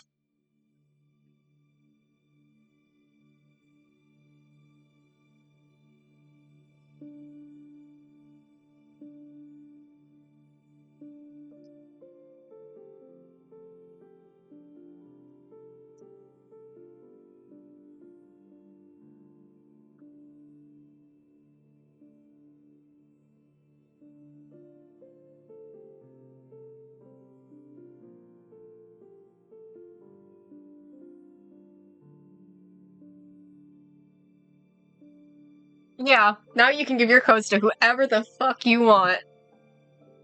Damn. I really almost had you give your code to Tape and didn't realize I have codes. That means I have one more, so. This is not for anybody lurking. This is not an invitation for you guys to beg for me for mine. I'm only gonna give it to somebody I trust. Because giving a VGen code, I can't stress this enough, for anybody who's looking for VGen, you need to give your codes to people you trust. Because if that person does something against policy, like using AI or scamming people, that reflects badly on you for giving them the code. So don't give your codes to people you don't trust. It's not a good idea. I got lucky. Before I even knew jack shit about that whole prospect on VGen, I was lucky and I got my code. Because I did not know that was such a big deal until after I got my code, and then I was like, oh, this person really just trusted a stranger. Although, to be fair, they did say they had no intention of continuing to use VGen, so maybe that's why it was kind of not a problem. Sure. Because they gave the code away just because they offered it to strangers because they no longer wanted VGen, so they just gave it away. Gave the code away. Wild.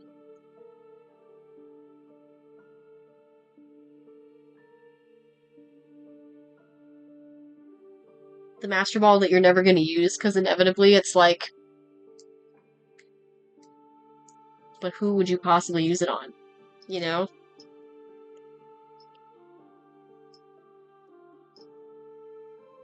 But hey, I trust all the people I've given my codes to. I may not talk to Leonard anymore, but I also know they're trustworthy, so I'm not worried about them.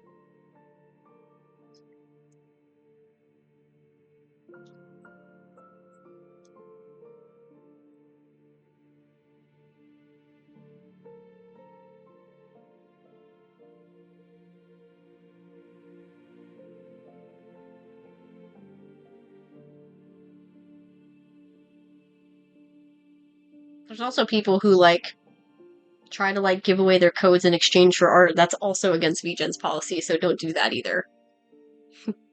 That's considered a bribe.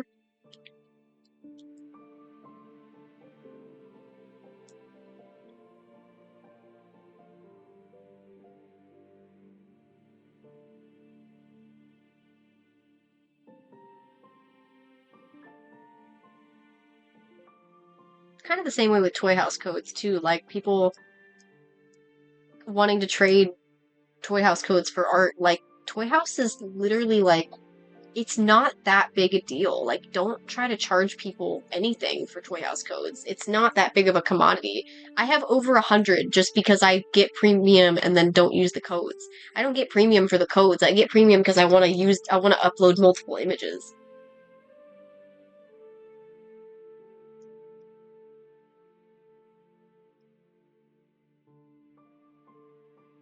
Premium's really also, Toy House is not hard to get.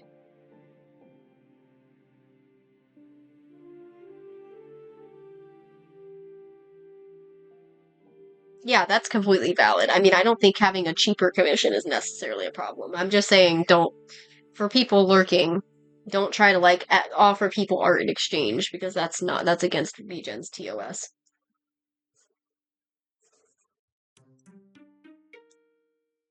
And genuinely, people need to like pay attention to the terms of service of anything that they use.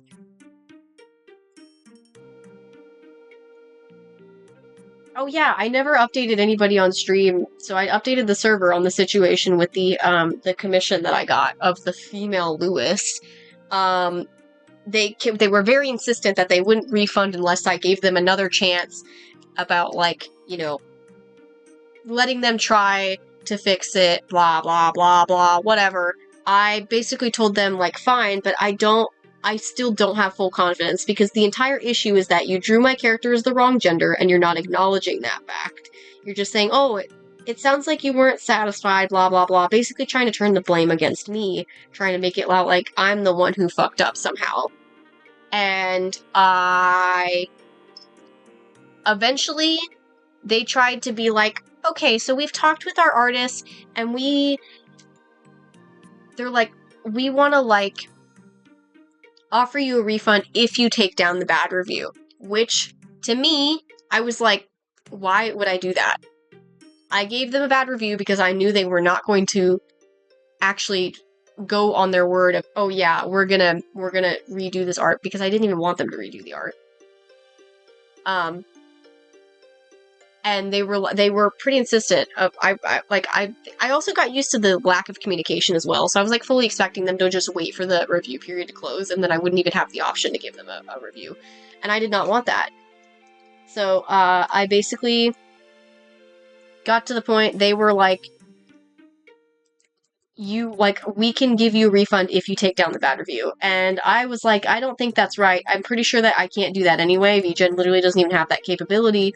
But when I was trying to figure out if it was even possible for them to, for me to even take down a review, the answer is no, but I also read on their policies and figured out that it's actually completely unacceptable anyways for them to be even trying to ask me to take down the review, because that's against policy as well, because that's considered a bribe. You're trying to bribe me with a refund in exchange for me taking down a review, an honest review about my experience. That's against policy, and I basically told them that I told them it's not possible for me to remove a review, and I'm pretty sure it's also against terms of service, and I sent them the screenshot of the terms, and they initiated the refund with no more fight. So I did get refunded on that art that I really do not like. Cannot stress enough, you will never see it in my slideshow. I will not be sharing it with anybody, and I won't be calling out the artist or anything. I have no intention of bashing this person. I just wanted to say, try to, when you're an artist, you need to communicate with your clients. And also, pay attention to the reference. This all happened because they eventually admitted it. They just used the first image they saw of the character instead of, the ref sheet, which still doesn't make sense because I gave them the Toy House page, didn't expect them to read the lore, of course, but I still sent them the Toy House page, which has a reference art tab. You use the reference sheet for any commission you do. Please use reference sheets. That's why they exist. Why would you use anything else? I don't know. But either way, the art they reference, the very first one you see when you click my character, looks very masculine, and I have no idea why they drew him with titties when he was very clearly not a woman. So,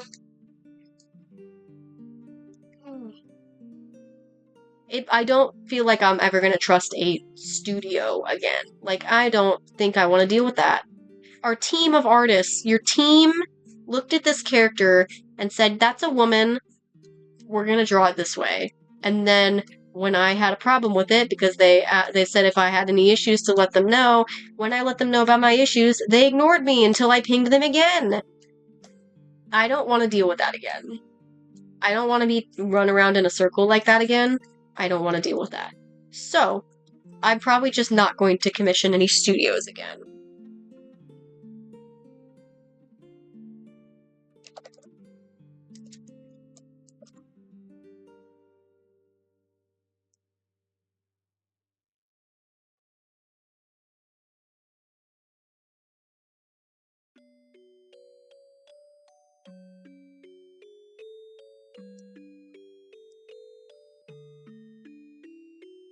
Hey, they have nothing set up yet, but you guys should go follow Tape.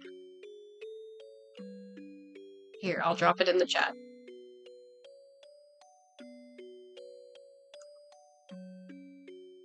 Go follow Tape on VGen, it will help them get verified.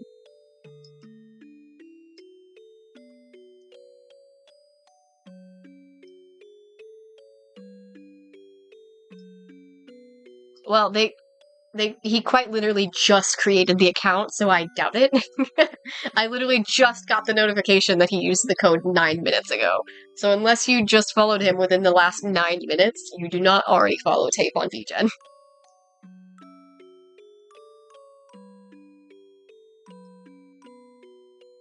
I just now gave Tape the code like 20 minutes ago, and they just made the account 10 minutes ago. Yes, Tape. I just sent it in chat. You're definitely not following Octotape, because they do not have a VGen account. They just made it right now. If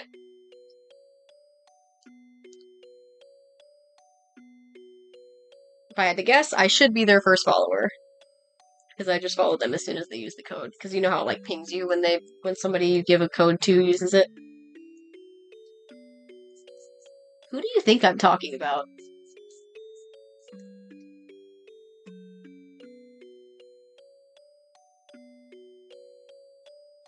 Wait, I'm assuming Red's not still here, because Red went to go get food. We can give one of our codes to Red. Red could use VGen, assuming that she wants it. If she wants VGen, I'll offer it to her when she's back in chat. Or I can message her on Messenger, it doesn't matter either way. That's somebody I trust. I can't remember if she's the one who said she would be interested in VGen or if it was somebody else. I don't remember who the other person was, so. Because every person I'm thinking of, I'm pretty sure already has it, so.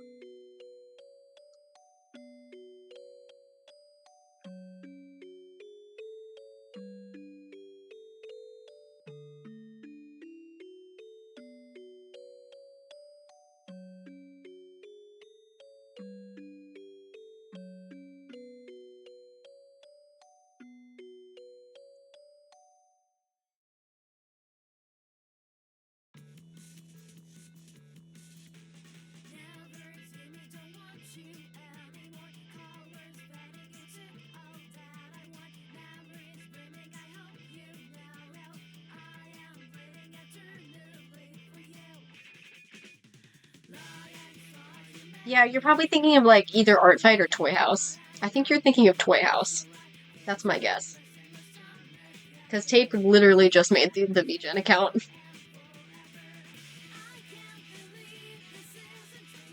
I was gonna say, there's no way that you just magically knew that they made the account. There's just no way. That looks cursed. Why did I do it this way? And also, why did I make it this weird yellow color? That's not what her face looks like. I really am convinced you were thinking of Toy House. Because I'm pretty sure you are following him on Toy House.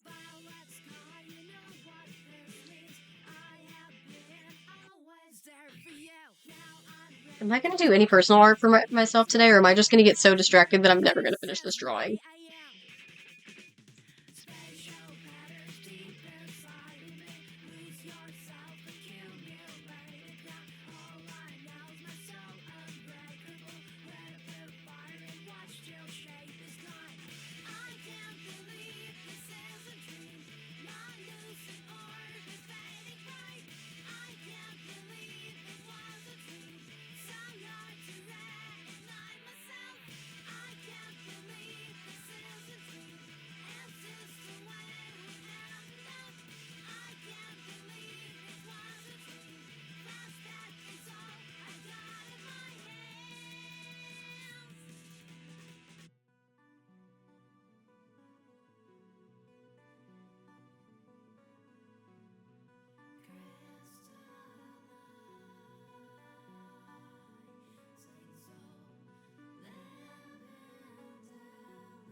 too bad I didn't realize I had a code sooner. I could have given Tape the code, and then Lizzie's commission could have been through VGen.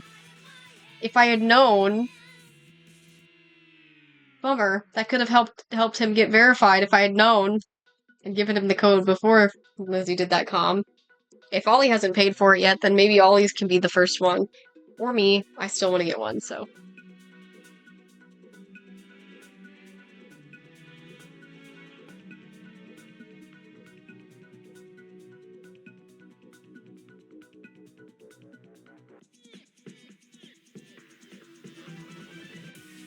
Yeah, I asked them to. I recommended them. Yeah, but that was when they were still a not an artist account, so I guess that makes sense. They just made the artist account, but I think they were signed in as a guest before. Did they even have an account?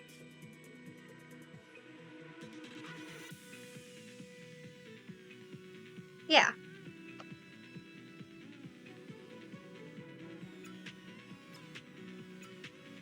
I just realized something.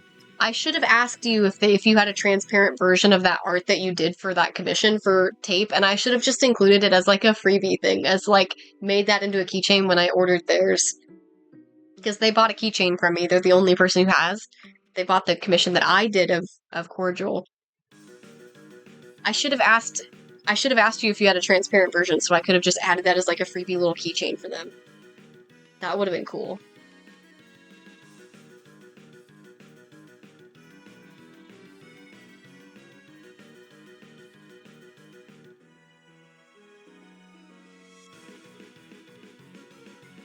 If only I had realized that before I had finished it. Damn.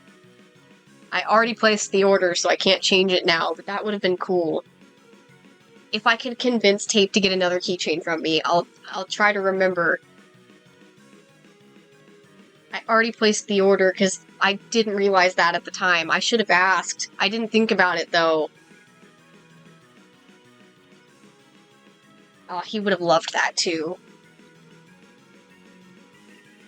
But I didn't think about it. Oh, well. If he gets another keychain from me, I'll ping you and we can see about adding that as a freebie. Especially because they overpaid me. They paid me extra on a keychain, bro. Here's to hoping that Tape does get another keychain from me then.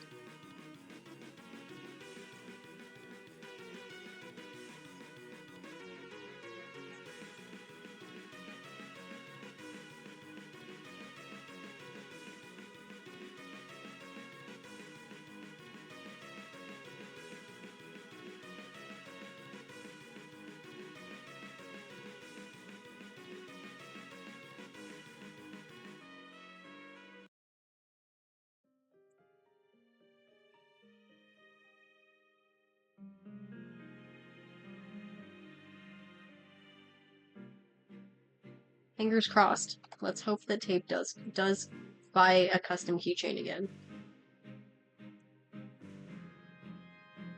And if he pays extra again, great, then I'll contribute that to the fact that I was going to do this. But I obviously don't expect it.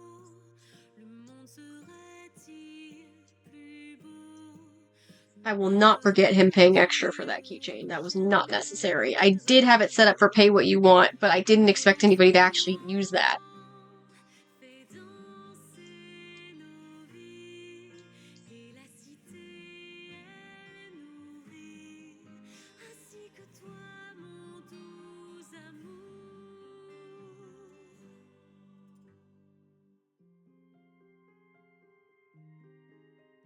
Also, shouldn't you be in bed by now?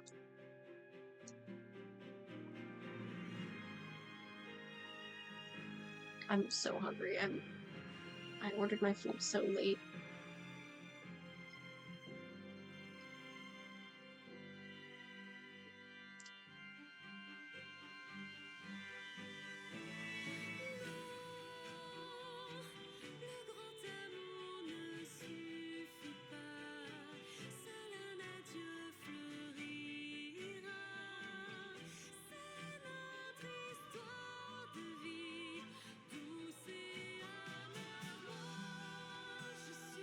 She looks fucking horrifying because I haven't colored her eyes. Her eyes look so weird because they're not colored.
To be fair, Tape does have time on their hands. I am well aware of that. He has told me he has time.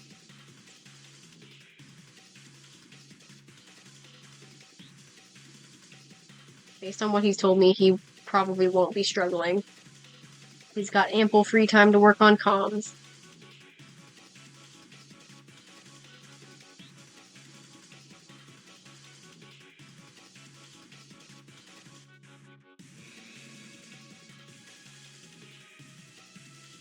I love how my brain, when I know somebody's pronouns are like he and they, or like they and she and whatever, my brain just alternates between the pronouns like a fucking no reason. No fucking reason. My brain just decides to alternate between them instead of just sticking to one. I don't know why my brain works that way. I've been saying he and they interchangeably this entire time.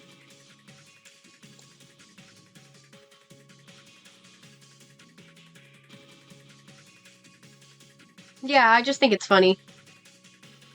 It's definitely not bad, that's for sure. It's just a funny realization I had.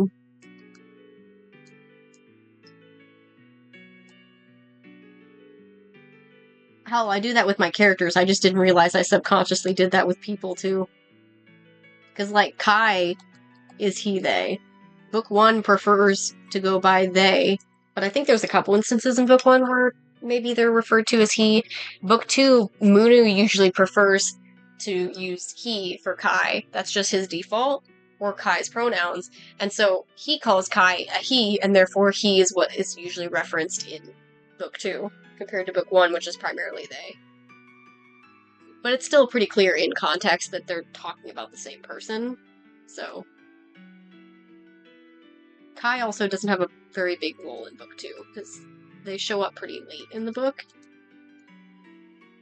given the specific circumstances of Book 2.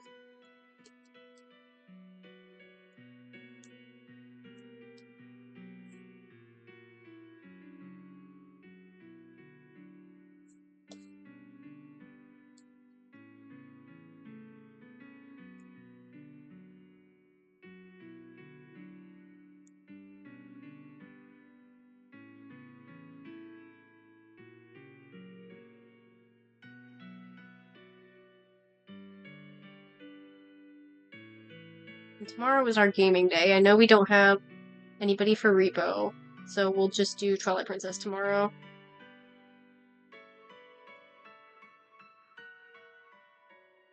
Unless I'm, like, really not feeling up for it, in which case I can try and do either Breath of the Wild, or I could do, Mad Father. Or we could do the silly Pets Cats, but we'll see. probably will wait to do Pets Cats until after Twilight Princess, though. I think that was my plan anyway. But have a good night, Johnny. Don't forget to have your little guy say bye-bye.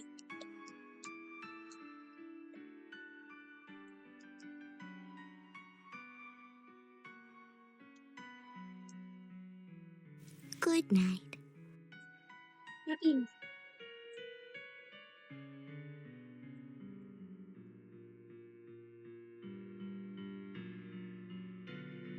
Shit. I had a feeling I was forgetting something. I fucking forgot to color the entire bottom of her hair right here.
Realistically, I have no reason to be doing this green outline. I just kind of think it looks cool with the background.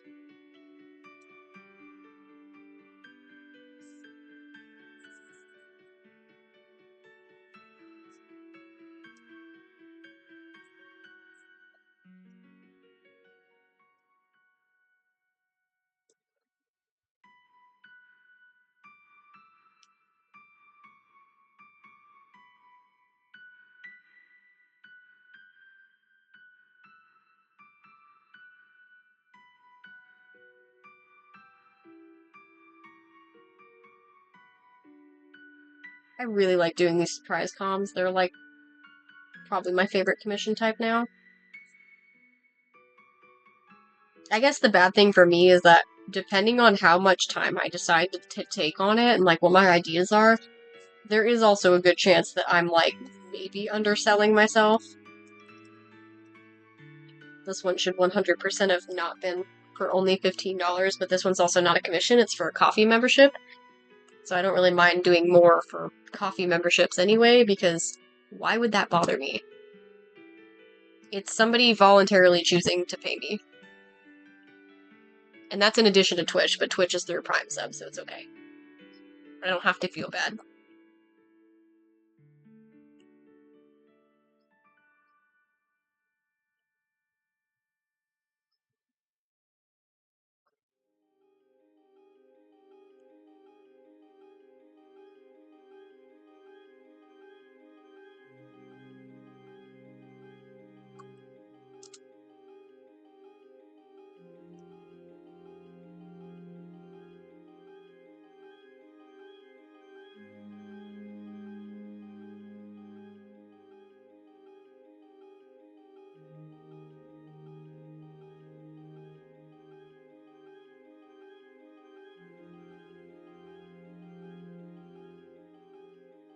That's funny. In the art that I have gotten recently, I have exactly one for Living Between Worlds, one for Primordial Life, and one for Whistle. Literally just one for each of my stories, except for Cozy Gamers, because Cozy Gamers doesn't deserve to exist, I guess. I was kind of thinking it would be fun to work on those guys again, but I also still don't really have the energy or motivation to work on them at all, I'm not gonna lie. Mostly because they haven't really crossed my mind at all.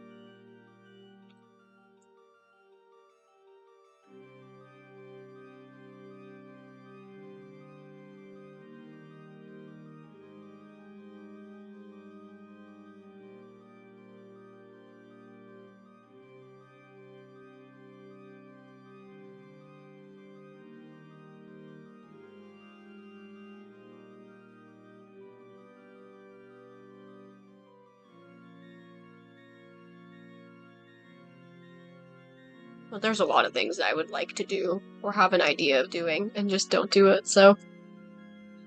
Too many projects, man. Too many projects.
He just doesn't want to go up the ladder, or I haven't tried controlling my guy. I don't even know if my big fat King Dedede can actually get up the ladder.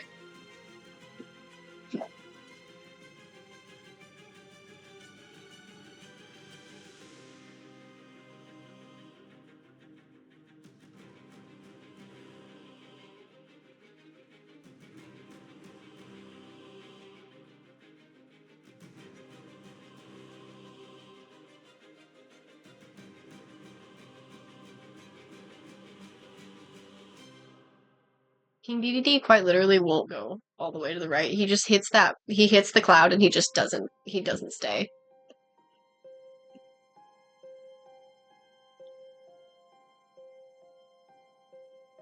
Okay, Mr. Thick. Is it?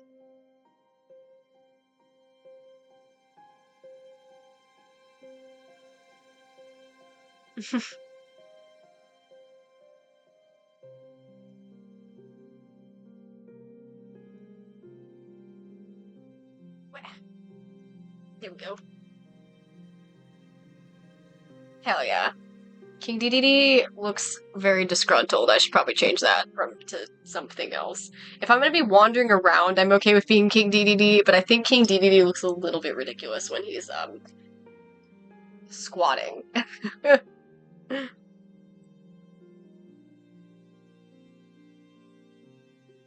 Wait, what if I want to be maybe I should be a Yoshi.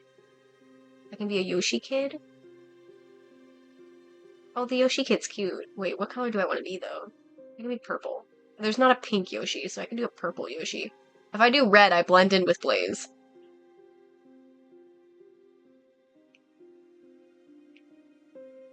Hmm. Or, oh, wait.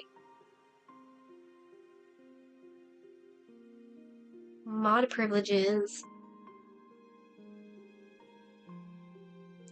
Mod privileges. Princess Peach time. Princess Peach and her dog. Her hellhound.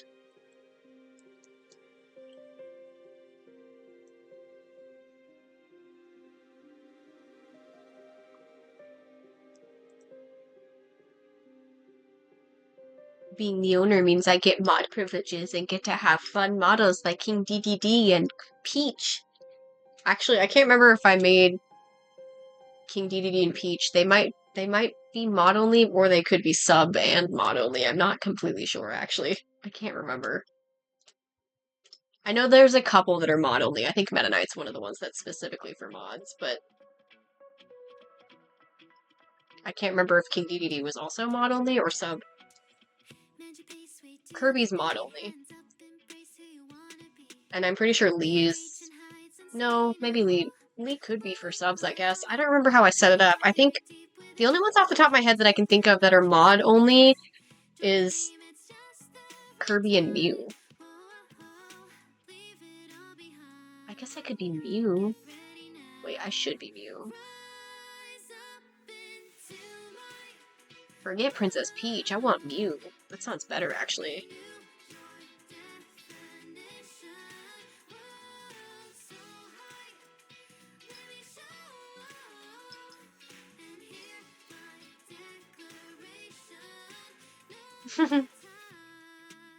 Just Mew and Houndoom chilling together.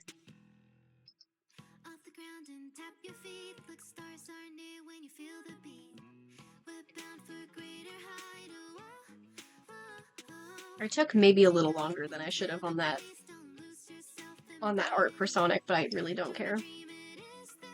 Deserved.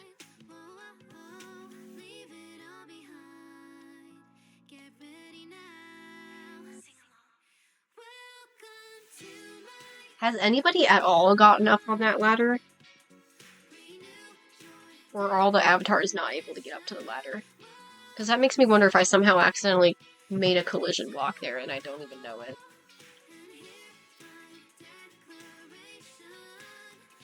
It looks normal. The ladders look okay too.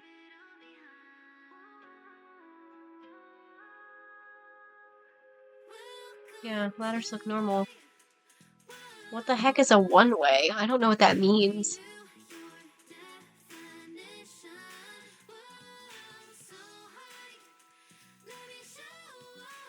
I don't know what that means.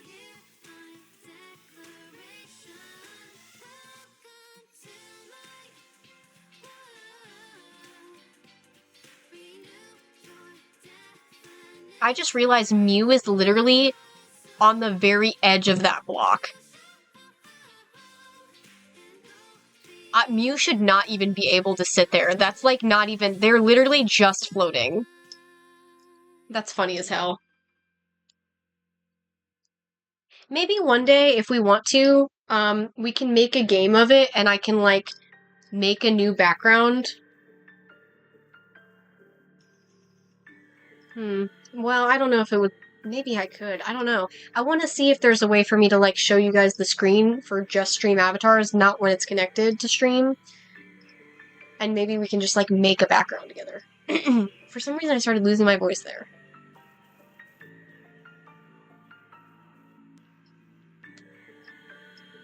But it could be fun. All I did to make this one is I just edited a layout that already existed, and I just changed things.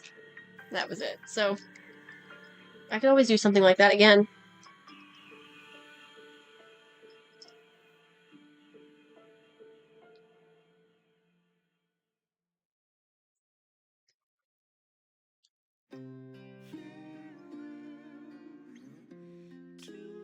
Red, while you were gone, me and Johnny found out that we apparently have more than 2 VGen codes, so I have a VGen code if you want one.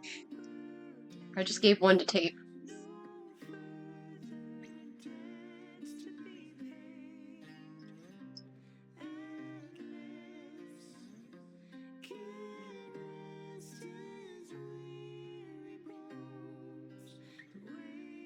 Basically, it's just like a site for commissions. I like it a lot. If you want, you can just like scroll through mine.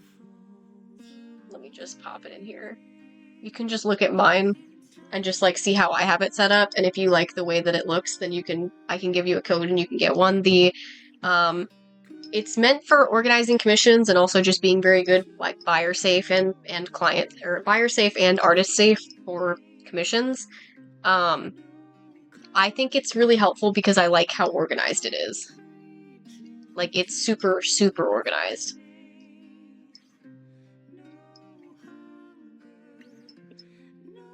And whenever you get commissions, let me pop it up.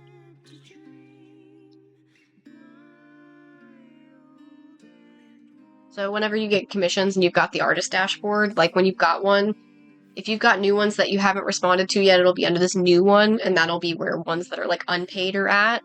And then once they're paid, they'll be in your ready column, and you can click them and view the details. They can attach files and stuff. We're just gonna use Ollie's because I know she won't care. So Ollie got a surprise comm. I have, these are just drop downs that I made as an option. And then I've got, these are the references she provided.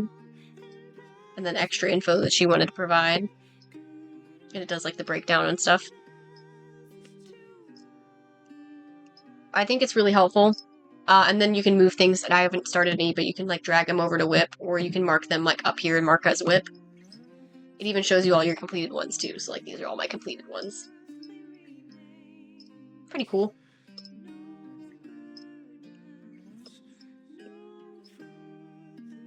I think it's a lot cleaner than Coffee. It's very similar, but I think that VGen's more organized. Like significantly more organized.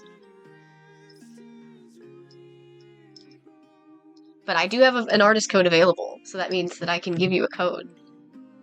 I didn't realize I had more.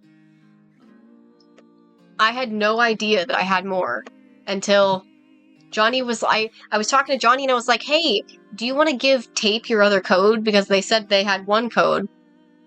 And then it turned into, actually I have 4 for some reason. And I was like, what do you mean you have 4? You have more than 2? I thought it was 2 for everybody. And so I looked at mine and realized I have 2 more as well.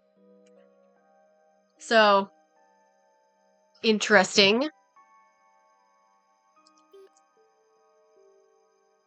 But you need an invite code to even be, like, to sell on it, so.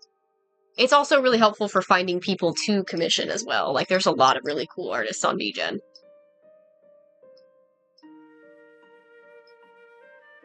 But you can set things up however you like. It's very, very convenient. I like it a lot. And it'll tell me when you make the account so I can immediately follow you. To get verified, to be able to actually have more visibility, you do need to do some other things. So, like, you'll need to get, like, a certain dollar amount of sales and a certain amount of followers, and in, like, a specific time frame to be able to get verified. But once you're verified, it'll start pushing you out more. Like, you don't have, like, any, like, native visibility until you get verified. But with just between me and Johnny and Knox, I feel like you're probably going to get verified pretty quickly. But once you meet the criteria, then it'll go through a verification process. They don't do AI or anything for the verification. It's from people, so it sometimes takes a while. But it's very good, and it doesn't, like, take away. You still have to, like, promote, obviously, but I do think a lot of people are very trusting of artists who have VGen and are a lot more willing to commission people if it's like, hey, you can go through VGen, because VGen, if they're, like, VGen is very tight-knit, so when it comes to, like, oh, you don't want to get scammed, VGen's a lot less likely for you to get scammed, because that means a real artist gave them a code and vouched for them, you know?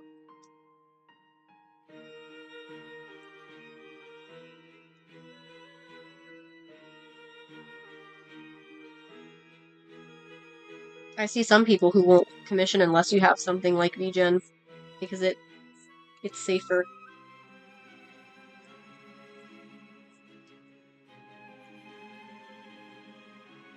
Hell, once you get it all set up, I can be your first one. I'll do the commission page through there. Or the commission page. The doodle page is what I meant to say.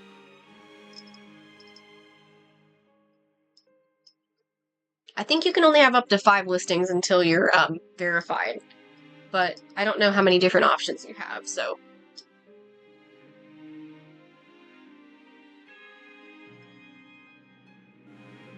And I can be your first client on VGen.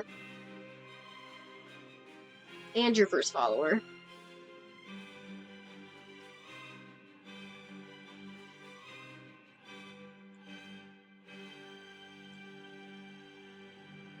I'd say make the doodle page the first one you set up, and then I'll be able to commission it. I think it's very helpful for keeping organized. I've had some people ask me if they would prefer if I just do it directly through me or do it through VGen. I prefer it through VGen because it's so fucking convenient having everything all in one place.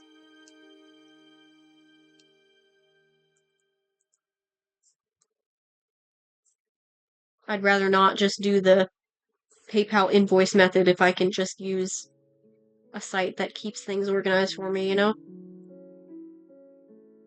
Granted, the people who have asked me if they wanted to just do it through PayPal are people who commissioned me prior to me having VGen, so that's just how they got used to it, so.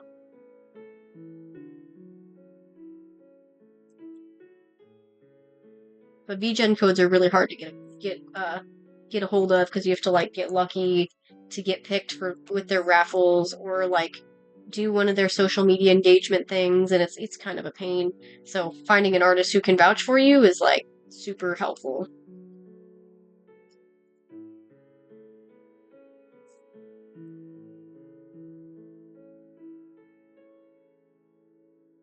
Oh yeah, and if you're able to make it on stream tomorrow, if my friend Knox is in stream tomorrow, I'm planning on debuting a new PNG tuber that I got from Johnny.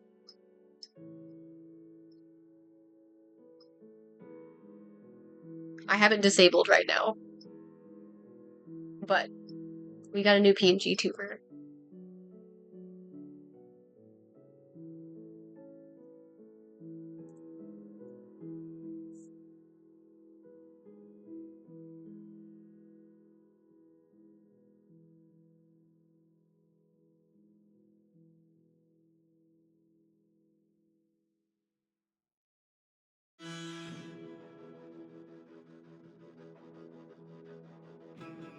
You know, maybe I'm not really feeling Twilight Princess.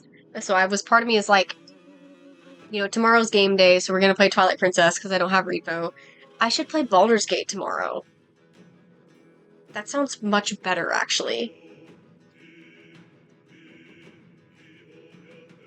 That's so fair. I'll still be live for another hour today. My food's still not here. I'm so hungry. It's just soup, so once it gets here, I'll be able to eat and draw at the same time, but still.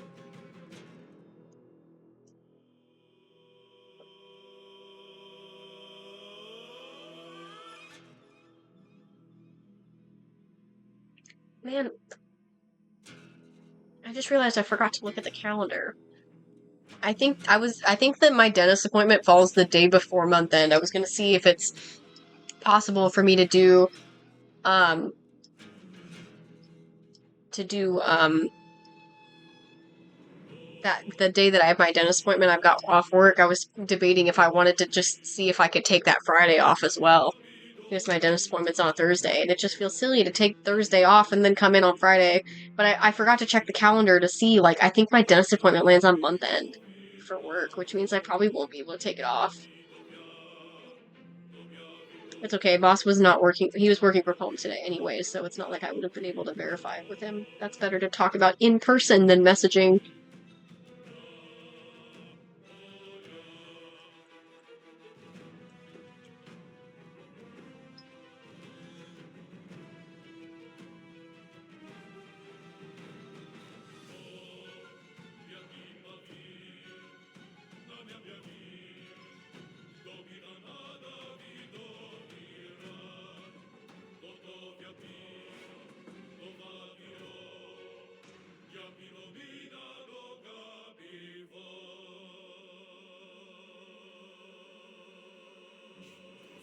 He usually doesn't have any problems with me taking time off because I don't take a lot of time off. It also just depends on who has time off that week already, if anybody.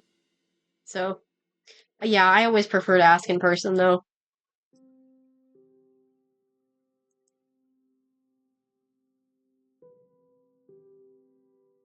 I rarely take time off, so usually if I ask him, even if it's last minute, he usually doesn't have any problem with it. He knows most of the time when I take time off, it's just so I can just have a rest day. I'm not doing anything. Most of the time when I take time off, it's just because I need a day off, not because I'm actually doing anything important, unless it's like a dentist appointment. That's every 6 months. So, yeah.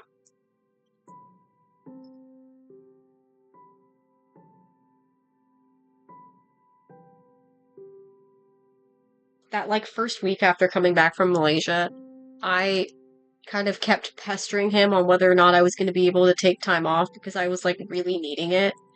And I kind of knew he was going to be okay with it, but it got to the point where people kept calling out and things were causing problems. So I kind of like told him like, like forget it. Like I'm not going to worry about taking time off because I clearly like I can't take time off. There's too many people who keep not showing up and all of this. And he's just like, just take time off if you need it. Like it's not really a problem.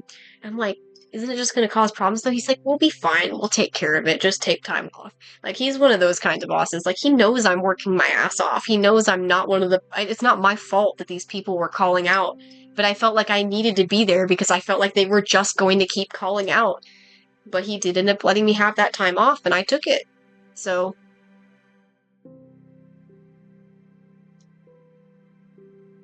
I never have anything going on, so whenever I take time off, it's literally just because I feel like I want to have a day off.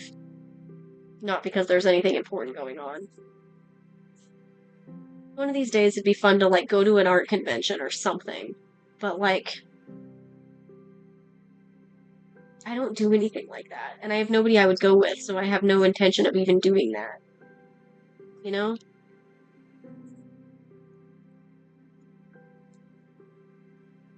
That's honestly same. We have a new supervisor at work, and he only just started on Monday, but he's already like said multiple times how much he really likes me and the receiving shift lead. I'm not a lead, but I might as well be, and I think he's realizing that too, because we were having a conversation today, and he's like, "Why is it you're doing this?" And I'm like, I'm just doing it because it's something that needs done. Like, it's not part of my job, and I'm well aware that it's not part of my job, but it's something I know needs done, and I know how to do it, so I just do it. And he's just like, you're already doing more than what you're supposed to be doing, and he's like acknowledging this fact, which I've known for a while. But it's kind of nice having a new supervisor with a lot of experience, being a supervisor, who is already like, yeah, you know what you're doing, you're already reliable. In week 1, he already knows how reliable I am. And he's already like, he's taken a lot of the things. I've told him all kinds of things. I've been pretty upfront with him about here's what I think the issues are, here's what I've noticed, and he's basically just listening to me and helping me figure things out, helping me try to like get things sorted. I've even told him like there's a couple of my coworkers who just get sassy with me. Like, there's one person in particular who, for whatever reason, every time I've tried to ask him to do something, which is usually coming from the boss, he sasses me. And it's like, bro, what's your problem? At this point, there's only one coworker who I feel like is, like, actually listening to anything that I say that is work related. If it's not work related, then they'll talk to me, we'll vibe or whatever. But if it's work related, the only person who actually listens to me is this one guy, and unfortunately, he's going back to school, and he's going to be back on second shift soon, and I'm not looking forward to that. I don't want to lose him on first shift. He's like probably the best worker we have at this point. It's so unfortunate.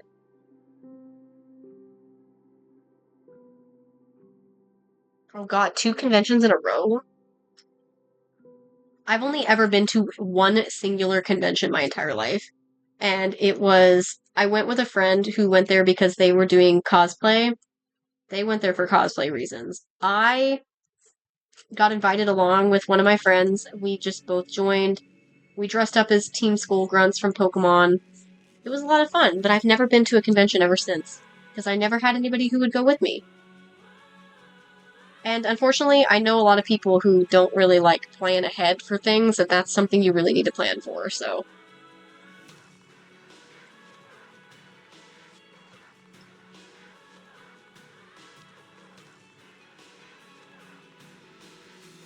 Yeah, so real.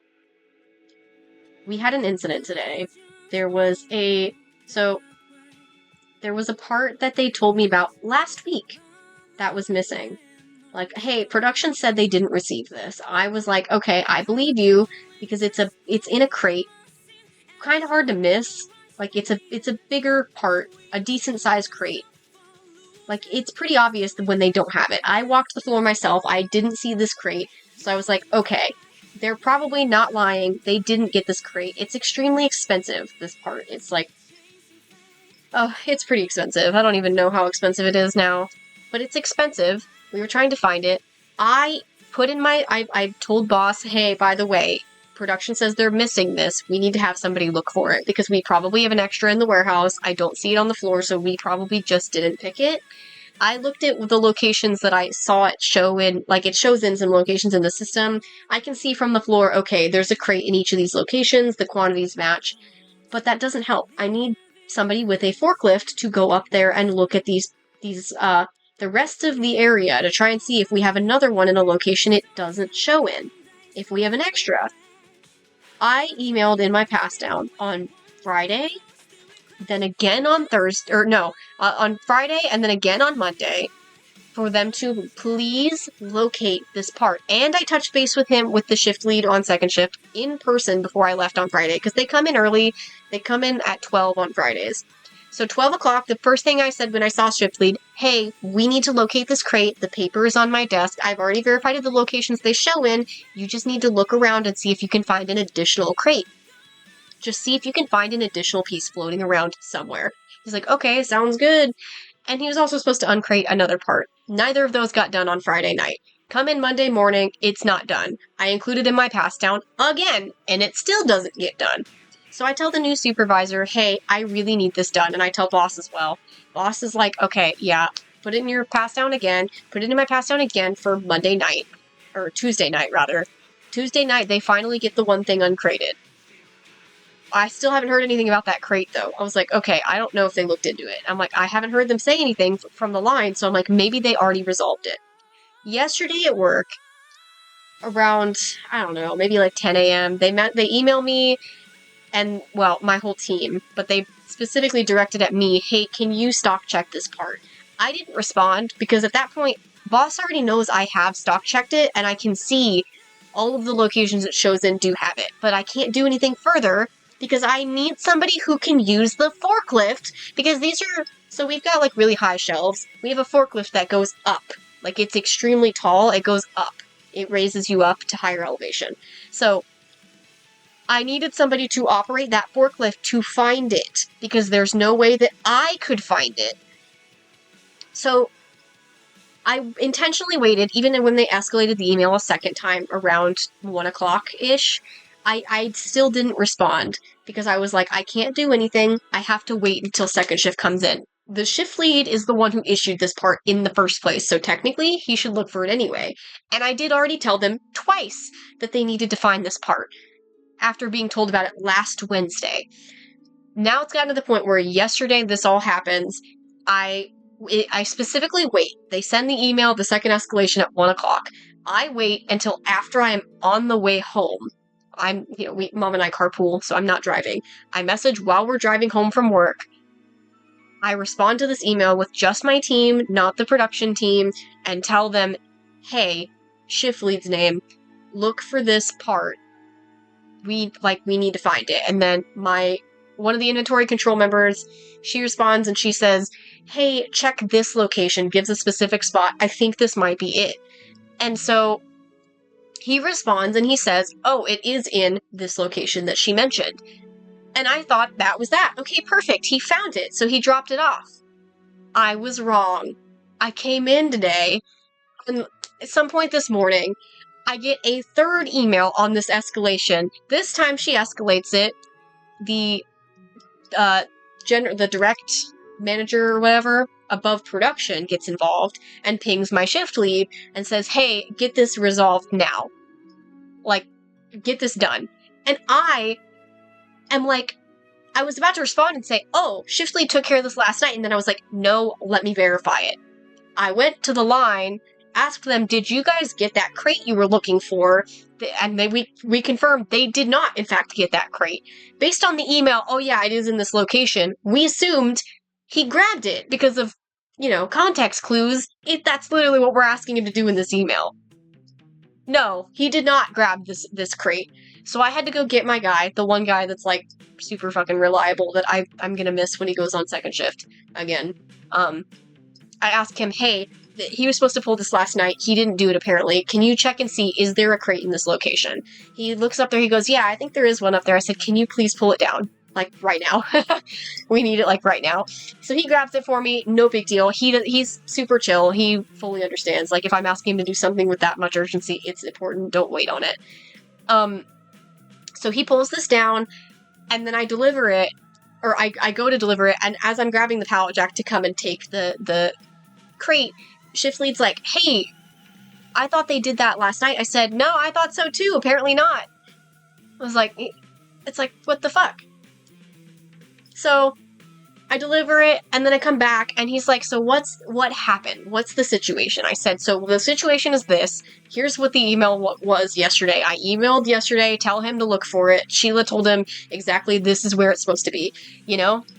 Oh yeah, this is exactly where you should check, because I think this is it. Because you can kind of tell from the floor, it is a crate. It's just a matter of verifying, is this the correct one? And it was. She was right. And he looked there, and he didn't pull it down. And he was like, okay, respond to the email, say that it's done, and then respond separately with only our team, only our boss, and say, hey, this is the situation. So I did. And he responded, and he's like, so they didn't pull it last night? And I was like, nope, despite what this email thread looks like, he did not pull it last night. It sounded like he did, but he didn't.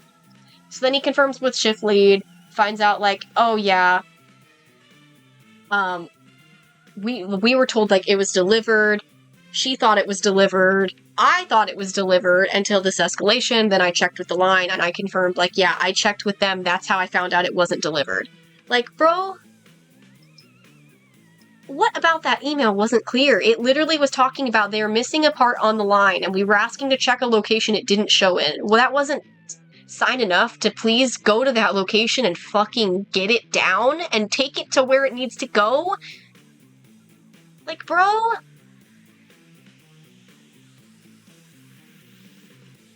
God, I don't miss working in food service for that exact reason, though. This whole cleaning and shit. Oh my god. Oh my god, 2 cases? I don't even have to know where you work to know 2 cases of whipped cream is probably not enough. Also, my soup just got delivered, so let me go grab that real quick and then I can continue yapping.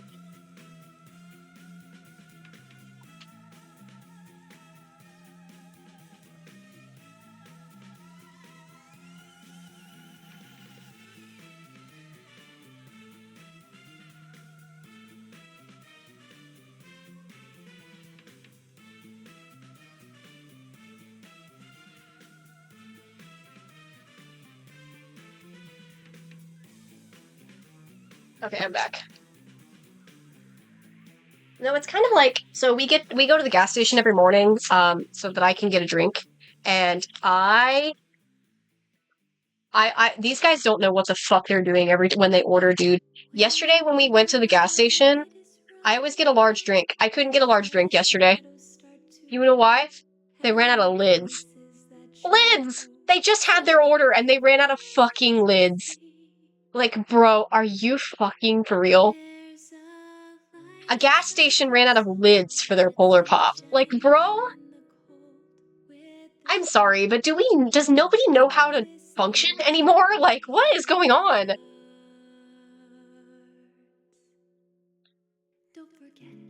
Oh my god. Do you work in like a Starbucks or something?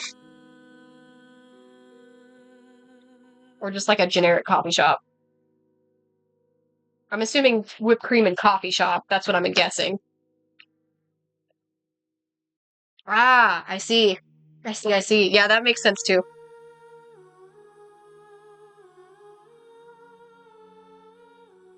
Yeah, I don't know. This whole thing had me livid. I told new supervisor, I was like, this is ridiculous.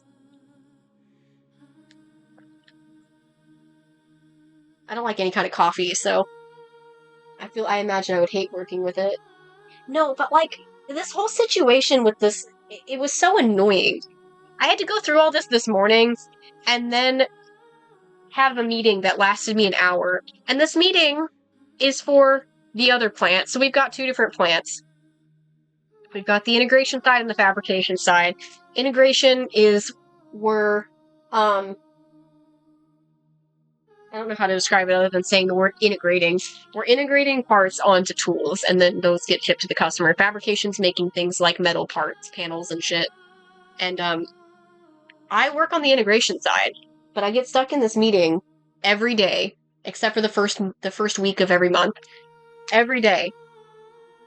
And this meeting, I'm supposed to be for integration side. I somehow do all of the work for the fabrication side as well, despite the fact that I don't work down there. I don't know anything down there, to the point where sometimes I'm asked, like, do you know who needs to do this? And I'm like, I have no fucking clue. I don't know. I'm not supposed to be doing that side. I just help out because the other girl that is supposed to be working down there has no idea what she's doing.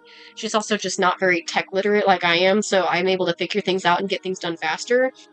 And it's just, I was telling the new supervisor this because we started back the meetings yesterday. So this is only my second meeting that he's been there, but he was going to ask me a question. He saw that I was still in my meeting, and he walked away because he realized, okay, I'm in a meeting, I'm busy. But I was talking to him afterwards, and he's like, yeah, I did see that. I said, today was literally just fabrication side. Yesterday we didn't get to finish because the fabrication list is so fucking long because they have so many damn problems over there. And this time, the other girl didn't show up. It was just me in this meeting. Literally just me and the accounting guy. And it's like, bro, like, So I was doing all of this shit that really isn't my problem. And then my boss was working from home today. He got pulled into this meeting because there was an issue that came up that has nothing to do with me, and he knows it. So he pulled in my boss because it involves somebody under him. He's like, oh yeah, who does this person report to? I said, oh, it reports under my boss. So he gets my boss involved. He gets added into the call, and he's like, oh, you made me answer a call that I make a point to not answer. If somebody tries to add him into that call, he just doesn't answer. I don't know if he did it just because it was only me in the call or what, or if he just wanted to see what the hell he needed. But he got pulled into the call, and he was basically saying the same thing I'm saying right now of, this is really not my job. And he did say, I don't know what to tell you, man. Like, this is not... The people who are in this call, the 3 people in this call right now, are the people who should not be doing this. Because the guy who orchestrates this meeting is literally like, this is not... His bosses have told him he needs to stop doing these daily meetings because they need to hold my planning team accountable. And we agree, except we also know that if you try to not do these meetings, nobody will fucking do it. If he sent me the list, I would issue parts, but I can't do a lot else. Like, I would do it. I would be accountable for my part, but for the most part, there should not be anybody from the warehouse on this meeting. It should all be resolved by the planning team. And the planning team, you're lucky if they even fucking show up. So it's like, what the fuck? The fabrication planner also never shows up. He has to be actively called into the meeting, and we're lucky if he even answers. So we're just answering shit that has nothing to do with us. We're fixing things and clocking through jobs and issuing parts left and right because people can't do their jobs correctly over there. And it's not even us that isn't doing our jobs. It's not the warehouse. I mean, some of it is, but not all of it. And it's just like, but it's just so annoying. But I was talking to the new supervisor about it, and he's like, yeah, you should not be doing that. He's like, why doesn't she do it? I said, I don't think she knows what's going on in that meeting. And I also don't know she's listening. So it's like, but he agrees, I should not be doing that. I also told him, hey, I've also had to do this thing during the meetings, and he's like, why are you doing that? Like, it's not even my job. That should be inventory control's job. And I said, I know it is, but I happen to be the person who asked old boss who used to do this task what he was up to, and just he would just kind of show me things, and I was curious. I just kind of wanted to know what's going on in the background. So he would show me things, and I just happened to remember how he did it. So when old boss died, he passed away from a cancer, I just happened to know how to do it, so I just took it up and just did it sometimes. But then it got assigned to inventory control because it's supposed to be inventory control's job. And then it became this whole big fit of I was doing it during these meetings because it kept coming up, and inventory control got mad at me because I'm not supposed to be doing that. And it's like, well, who else is going to do it? Because you're not doing it. Otherwise, it wouldn't be coming up on my calls.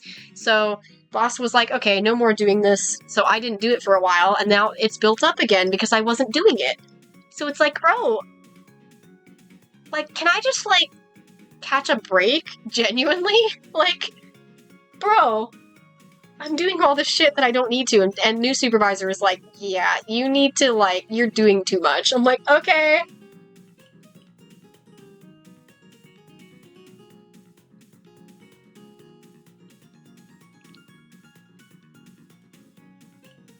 It's just like crazy, man.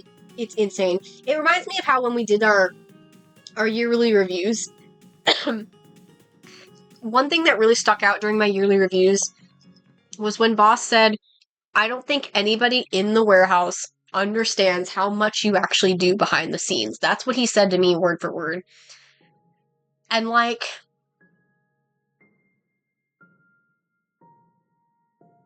so I also just saw I have an email from boss. I'm very interested.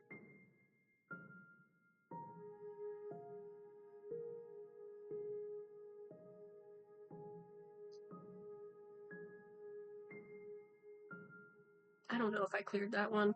Figure it out tomorrow. Boss forgot to put a subject line on the email he just sent me. That's why I wasn't sure what the hell it was. I was like, should I be nervous? But it's like to hear your boss say in your yearly review, I don't think anybody realizes how much you're actually doing is insane. He also said he doesn't have to chase me down to do things because he already knows I do more than enough. Essentially along those lines. Like, he knows he doesn't have to worry about me doing the KPI reports because I do that voluntarily. Like, I track all of the numbers and do that on my own volition. He doesn't need to ask me if I'm doing it. He knows I am. Sort of like, I'm the one who does the numbers on the meeting board every morning. We go through the numbers from how we did the previous day. I'm the one who does that every morning. I pull those numbers, I put them up on the board. He doesn't have to worry about those getting done because he knows I'll fucking do it. So, like, I know how much that he appreciates me being there and how much I do. He doesn't ever have to flag me down and try and get answers out of me. He knows I'm doing my job.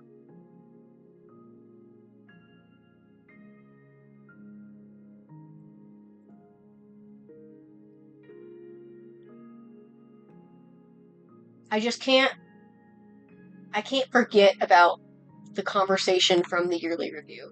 Because I kind of knew that was along the lines of what he would say about, he had nothing negative to say about me other than I just cuss a little bit too much.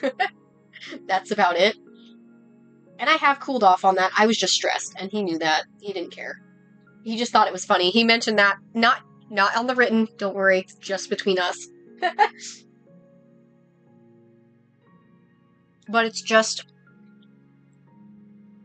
it's good. It's good to have that validation. To know that your boss does notice what you're doing. And hell, clearly I know what I'm doing. And I'm good at what I'm doing, because even the new supervisor who's been here for 4 fucking days already sees how much I'm doing and knows that I'm doing more than my job description. I felt that way a little bit before my yearly review, and then it got to that review, and I was like, yeah, he notices all this shit. He's been really, the thing is, too, I didn't used to be under him, I used to be under the boss who died. And so, until he passed, I didn't feel like this boss actually knew anything about me or realized how much I did. But after we lost my previous boss, and he got overloaded with everything, I feel like most of the team kind of just walked all over our boss because he was doing a lot. He was everywhere at once, having to pick up for what used to be 2 different bosses doing different things. Now he had to do all of it. And he's over like 30 people doing it alone when he used to have somebody to do it with. Now he doesn't have a second person to supervise. And I felt like for a while I was the only one who was trying to actually help him by just doing my job correctly and trying to offer to do more. And I felt like I wasn't being noticed for that, but I was. And that yearly review was proof of it.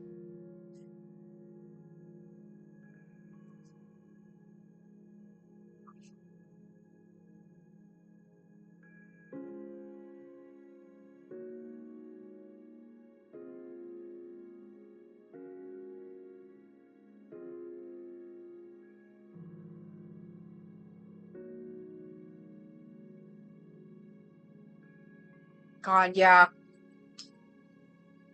I remember that when all of my food industry jobs, every time that I opened, it was always like that. People always underestimated the openers, but if the opener wasn't there, you'd never get anything done.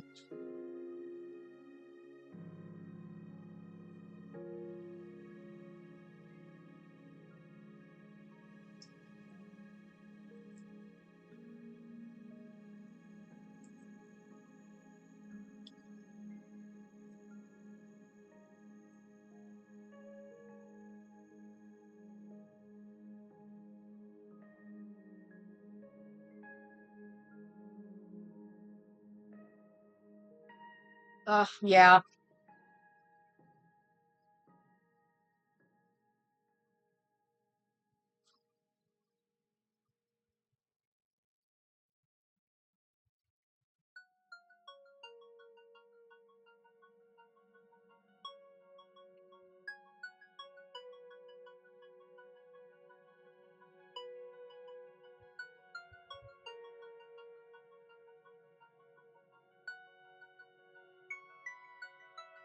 I've gotten to the point where I think the only person who actually acknowledges how much I do and even gives a fuck about it is my boss. Like, the rest of my team, I think, has gotten to the point where I'm just kind of don't matter.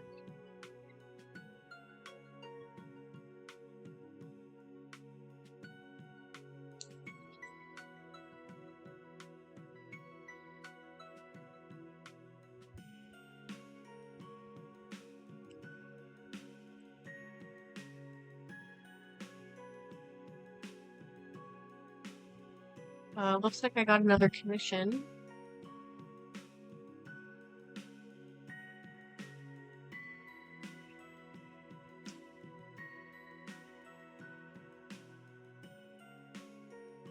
God, that's so real.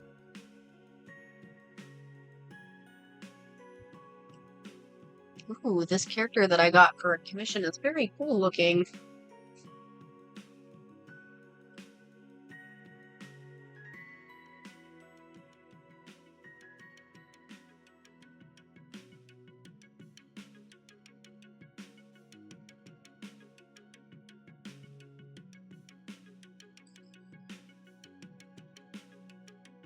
Yeah.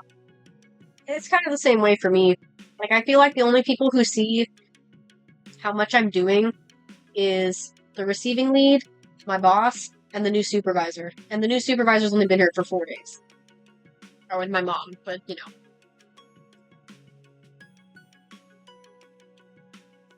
She works in a different department, so. It's funny, the new supervisor, I was telling him a little bit about our old boss, about how the reason he's not here isn't because he quit or left or retired, it's because he passed away, and that he was the receiving lead's dad. And he's like, talking about how weird it is that most companies don't like let you have family, and it's so weird how many family members are here. And I told him, oh yeah, second shift is like family. They're all related, not all of them, but the three main guys are all related. And I told him, I was like, oh, and my mom works here. He goes, yeah, but you guys are different departments. And I'm like, but she's also in my department all the time, so it doesn't even matter. Yeah, I don't ask for help either.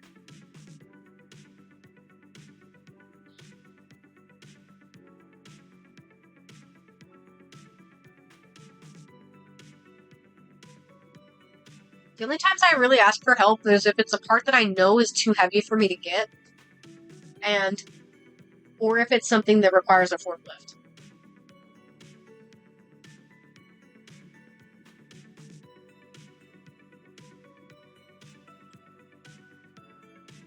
And even then, I usually ask the same guy.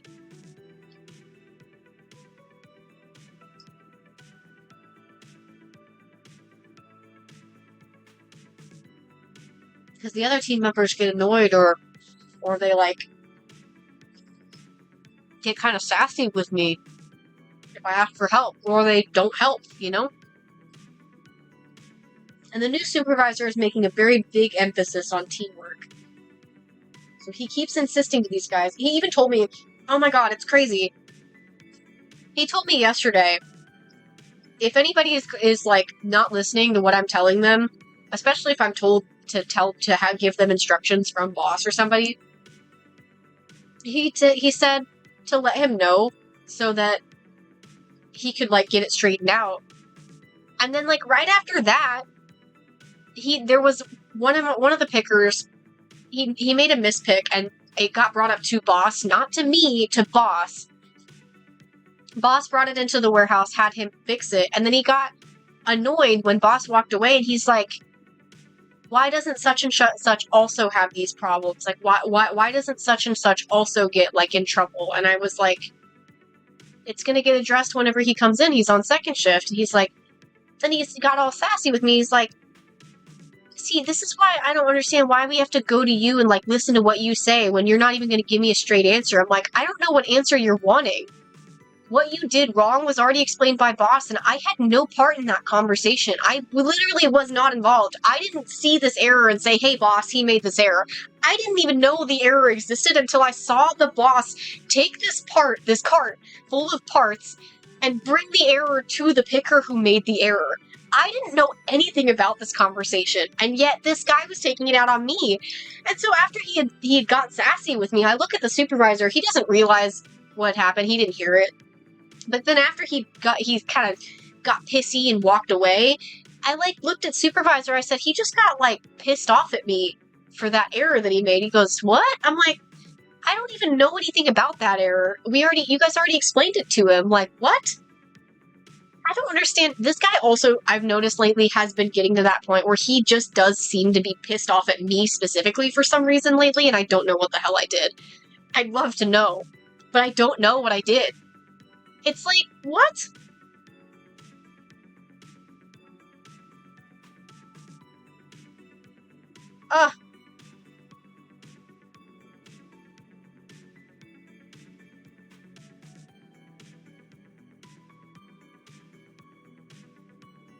Man. The mom vouching for you is great, though.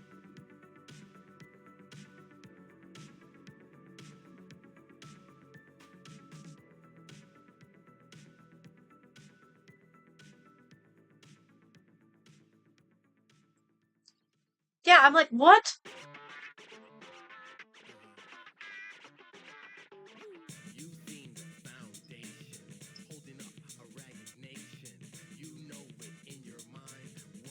I'd love to know why he's beefing with me, because I don't get it. And also, I'm autistic. My brain doesn't understand social cues, so if I did or said something, I have no fucking clue. So I'm like, what could I have possibly said or done that made him get mad at me? And especially on this conversation, him getting in trouble for something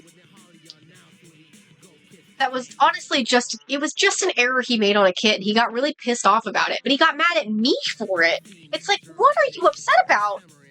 All I do is track the errors. I just tracked it. All I did was write it down. I have nothing to do with you getting reprimanded for it. He wasn't even really getting reprimanded. They're just like, all I said to him was, boss has said before, that's one of the types of errors that is unexcusable. That's all I said. He was like, pissed off because I didn't give him a straight answer. I didn't know any of the information about what he did other than he made an error, and it was the error that boss said he won't tolerate anymore. That's literally all it was. I don't understand what more I could have said, or what less I could have said, because, like, I don't know anything about that situation. I wasn't involved. Crazy to me, too. This is one of the coworkers that has kids. If you act like that to an adult, how are you going to raise your kid?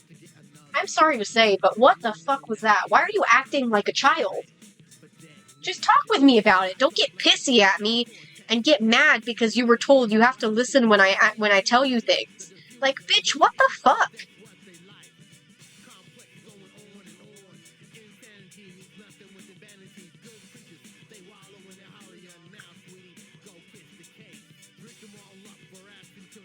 That's why I was very upfront telling the new supervisor, like, I don't know how we're going to fix things when these guys don't give a shit what I say. Yeah. I think his kids are like toddlers. But I know he has at least one kid. Because I remember he had to take time off at one point when the baby was born. But I don't remember if he has one or two.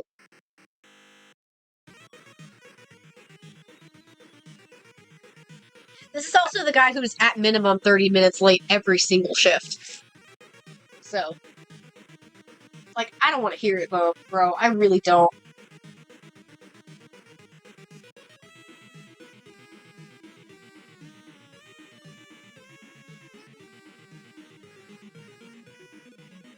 He was literally acting like he was the only person ever who got in trouble.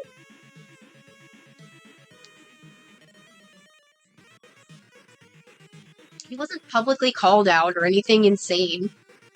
Everybody else who did have something come up, we did talk to them about it, just like he got talked to with Boss.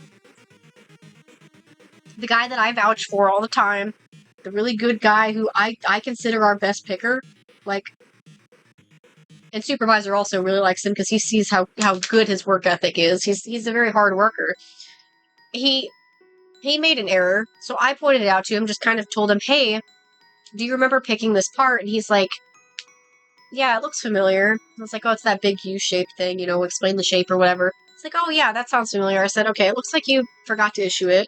And I was trying to work with him about, it's not part of his kit, but it's one of the forklift ones, so he did pick it for somebody else's kit. So I asked him, is there some way that we could find a way to have you check the high pile that you need to pick for the forklift so that we can avoid errors like this in the future? Because what happened was, he didn't issue this part to the kit, and if you don't issue it and then you clock through the job, it'll show up as a shortage. So when they picked shortages that night, they repicked this part again, so they ended up with an extra on the floor that they had to bring back. And so that caused a problem, obviously, because it was an overpick. We did pick an extra piece, but I was trying to figure out how do we resolve it, because I do understand it wasn't his kit, and it wasn't, if it was his kit, he would have seen it on the transaction report that he does at the end of his kit, but because it wasn't on his kit, he didn't realize there was an error. So I was trying to work with him and figure that out with him.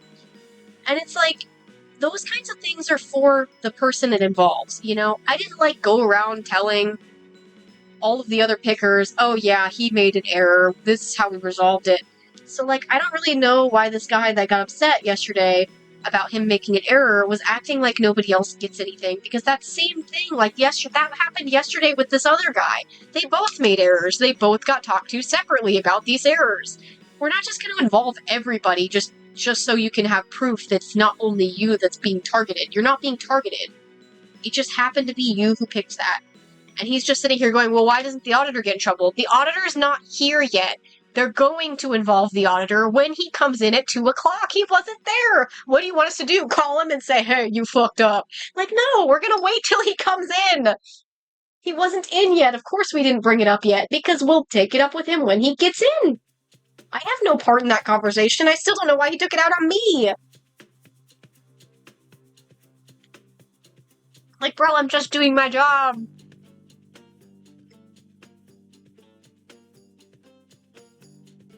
I was just like, he just decided to get snappy with me for no reason. And my other coworker was nearby, but he said nothing. And I'm like, bro, surely you also understand why I have nothing else to say about this. I even told the other guy when he walked away, I was like, I don't know what he's annoyed about, because I have no part in the conversation that Boss had with him. It has nothing to do with me.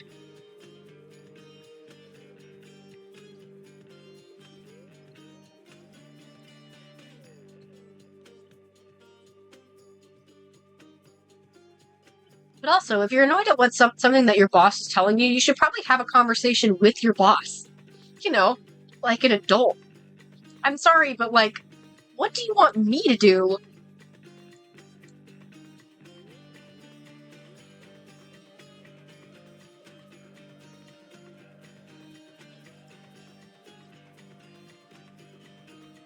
Because I definitely didn't know about that error until it got brought up. I just happened to be nearby.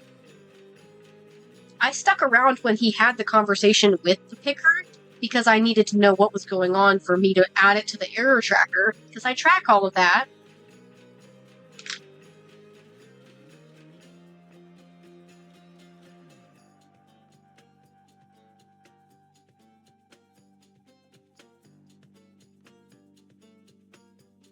Hell, there's errors I track on my log that production doesn't even know was an error.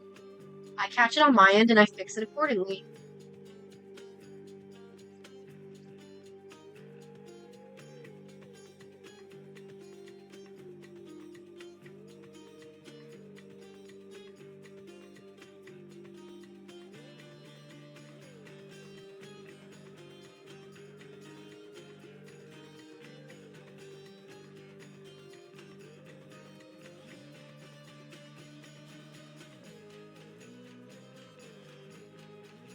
I really do just want to understand how I keep somehow making enemies of my coworkers just for doing my job. Like, I don't know.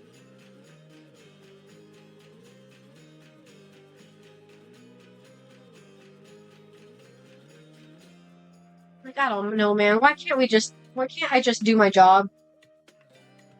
And every mistake that everyone makes, I need them to understand this. And I know it's not something I need to point out to my pickers, but I need my pickers to understand when they make errors like this, if they don't go to boss first, they go to me and I get blamed for it because these guys do their job wrong. And I do support them.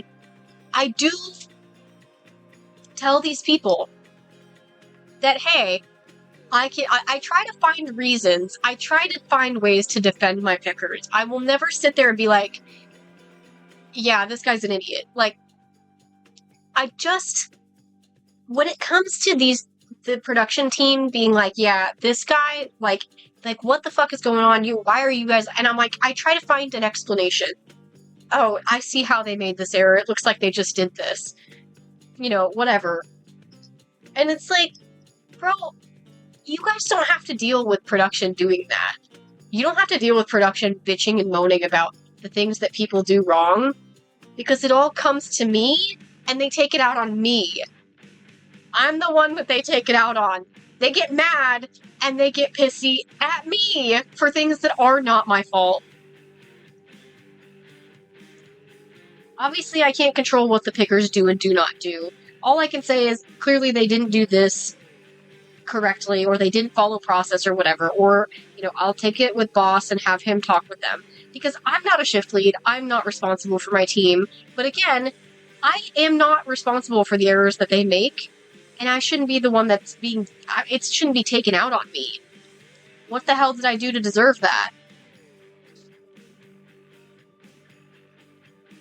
But people do get really pissed off at me specifically for the things that my team does, and I can't control it, especially when the team doesn't give a shit what I say. What do you expect me to do? You want me to talk to them? I can't really do that, because if I talk to them, it doesn't mean anything. They don't care.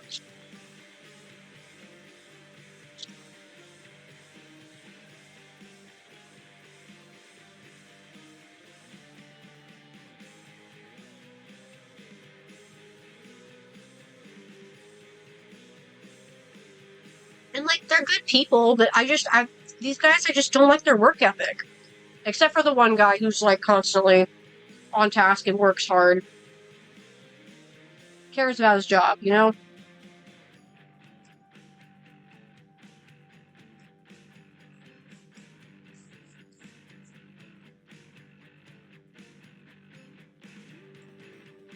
But it just gets to a point, I get tired of doing things right and still getting everybody against me.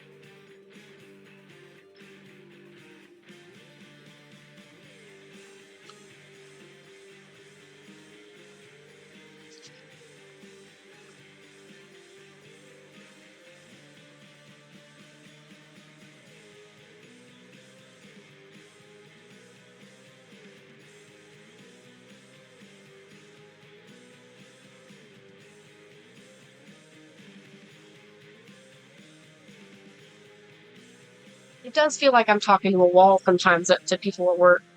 That's why a lot of times if I have a problem, I do just go straight to boss. Because at this point, I don't feel like anybody else listens anyway. It's either boss or shift lead. I talk to shift lead about everything.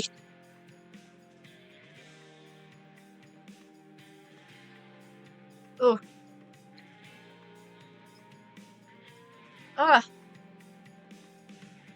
Uncomfy as in he's being a creep? Because fuck that guy.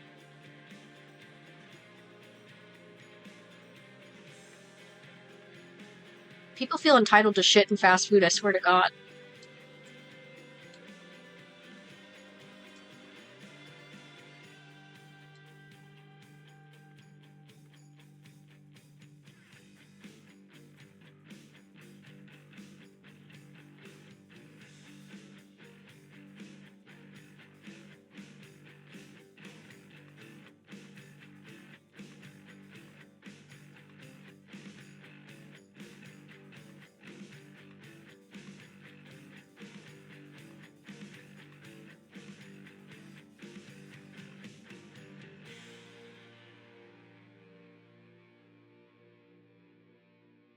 Ew. But don't you know, you're a fast food worker, so your feelings must not be relevant, right? I mean, that's how people see it, which is so fucking annoying.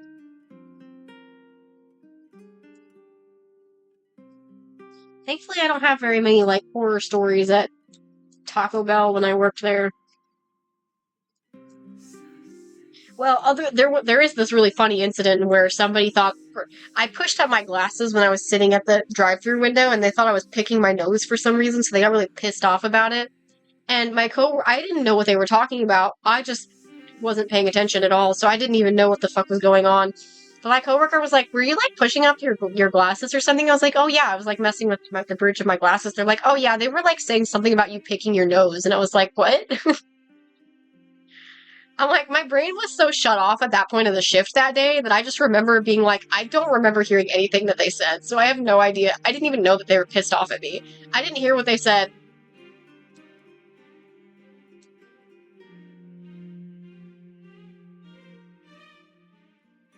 We also had this couple who came in every time. This is when they still had the dollar menu with like the mini quesadilla on it, and he would point at the menu and say he wants the round thing, which with what he it looked like to me, it looked like he was pointing at the mini quesadilla.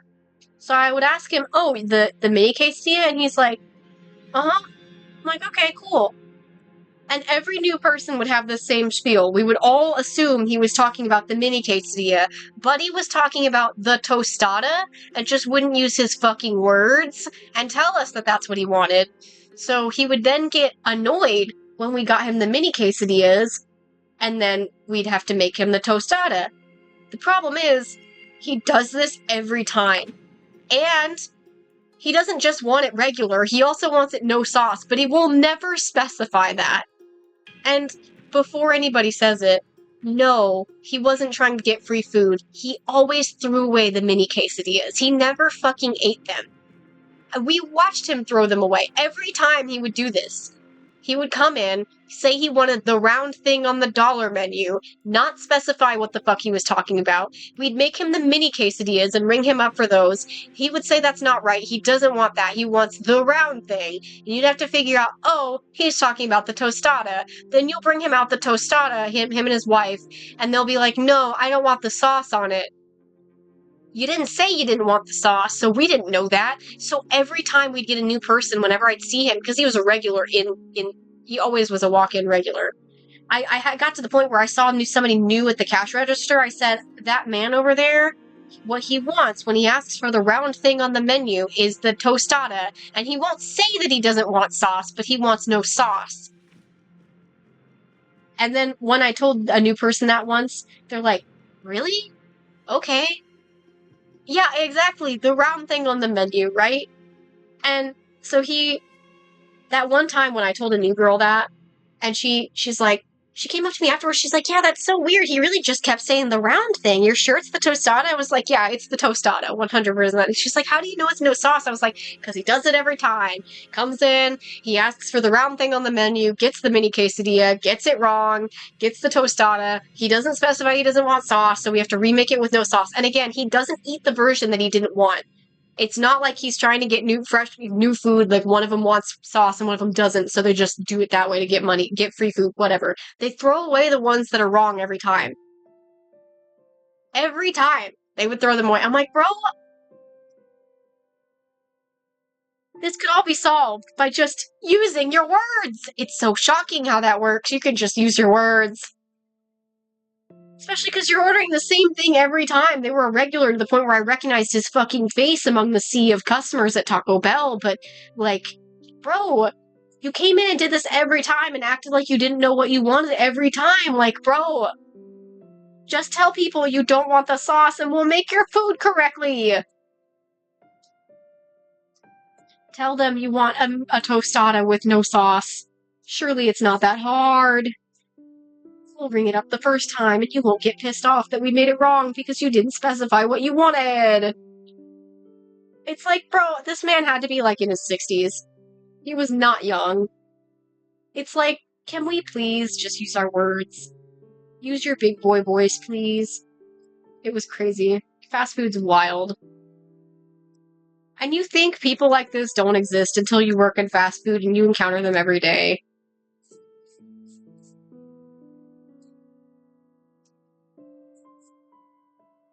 It's just like, hey, I want very loud, incorrect buzzer. You're wrong about everything you've ever said in your entire life.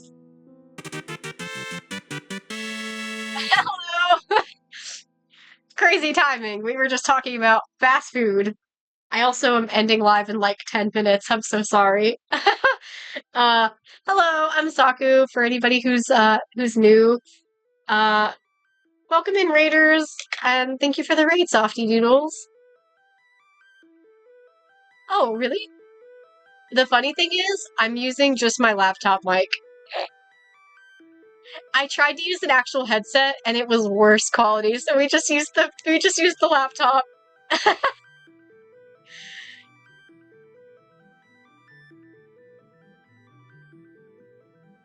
Wait, did you? Oh shit. Wait, you guys rated me once as I ended stream? Oh no, that's awful! I didn't even realize. I don't recognize your username, so I'm pretty sure I didn't see it. That's funny as hell. I do end my lives at 7 p.m. MST. It's currently 6:50, so... Oh no. For some reason that happened one day. I can't remember if it was Sonic or somebody else. Maybe it was Ollie. One of my friends at some point said that happened to them where it rated. I think it was when I did VC with Ollie, I think. She had said that for some reason it just didn't take her with the raid. It just like didn't take her with. So we rated somebody and I was like, "Oh, they're really cute. Like I love their model and everything." She's like, "For some reason I got left behind." And I was like, "What?"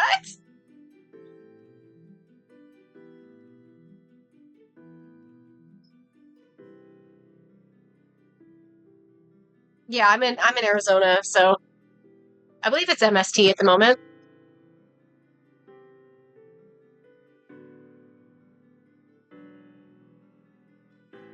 Arizona's in PST right now. We don't change our clock, so I never fucking know.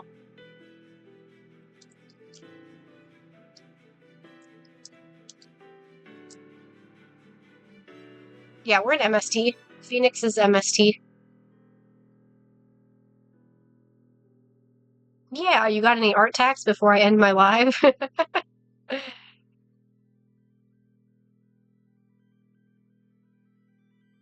No, it's 6:52 at the moment. It's definitely not almost 8 o'clock, I can assure you. Yeah, Phoenix time zone, it says it's MST at the moment.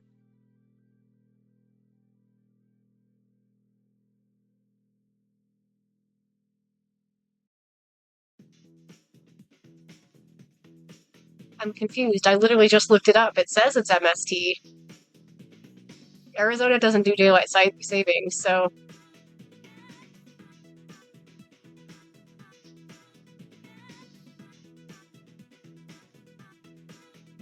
I don't think that my time zone is ever PST, though.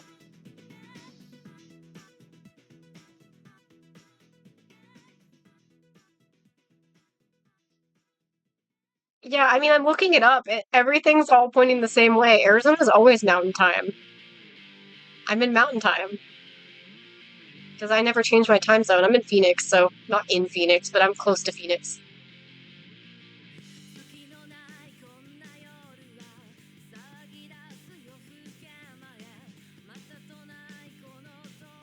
See, I would say that my time zone is just that I end stream at 7 Phoenix time, but that's not helpful for people who are not from the country. Because I have people from, my friend is from Germany, you know?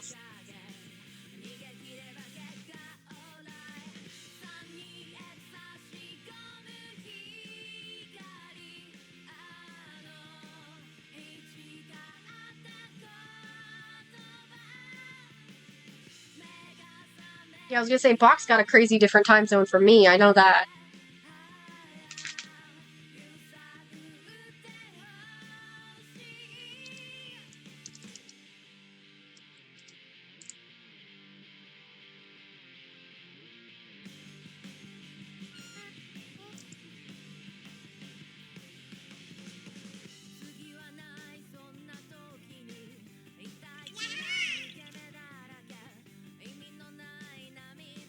Is Montana also mountain time? I thought Montana was mountain time. Oh, or is Montana one of those states that has multiple time zones? I know when we drove from Arizona to Indiana, we passed through a couple states. Like, Indiana's one of those weird ones that has, like, 3 time zones in it.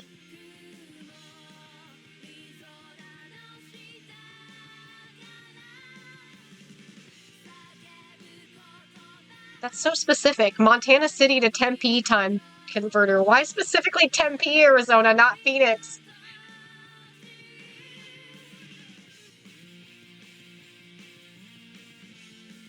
Oh, does Montana switch between mountain and central?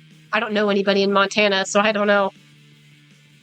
I've got friends in, like, I've got friends in Kentucky, Missouri. Is it Missouri? It's Missouri, right? I think it's Missouri. I don't remember. I don't remember what state Ollie lives in. I think most of my friends are in Central and Eastern time, I believe. And then I've got a couple friends in Brazil.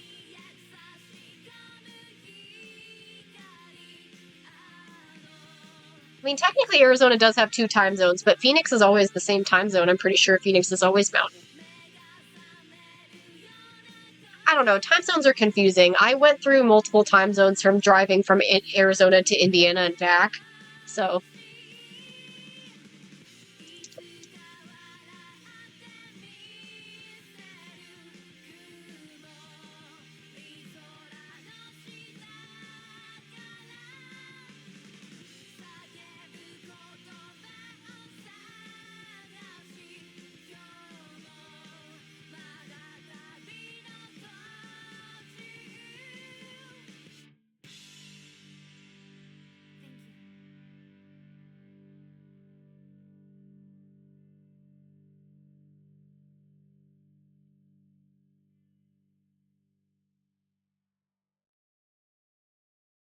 Yeah, you guys confused me. Sorry. You know I get distracted really easy.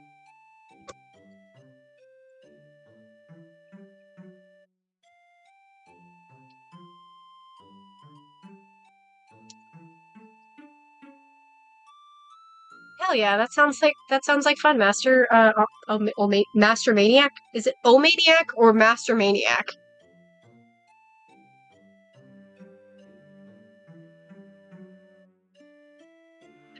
I see, and I said this earlier. Somebody did also say, like, comment and say I was locked in. The problem is not necessarily that I'm locked in. It's that if nobody's chatting, I don't know what to talk about. So sometimes I am just locked in, and that's why I'm quiet. Other times I'm just quiet because there's nobody in chat, and I don't feel necessarily good about just talking to myself because I feel like I'm a broken record when I do that. So.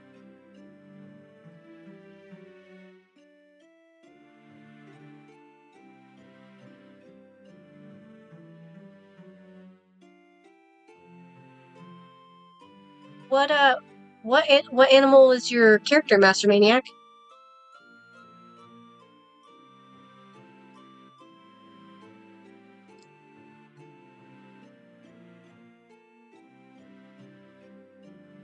I almost finished rendering Blaze. I should at least try to do that.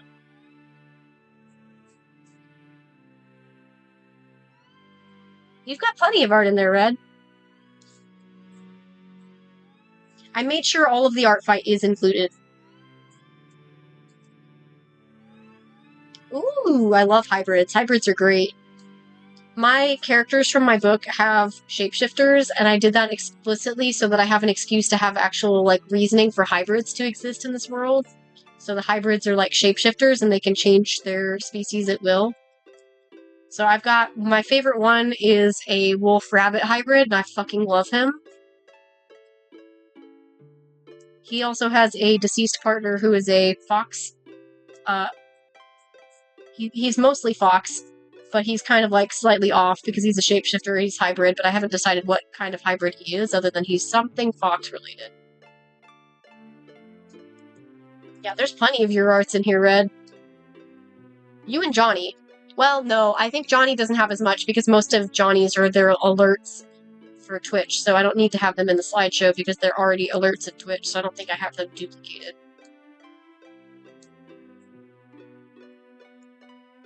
That just means people won't see some of the alerts until they do things like donate bits or do a sub or do a follow. So then we get all kinds of little fun things from Johnny, including my little banner in the top left corner. Nox, you weren't already following me on Coffee?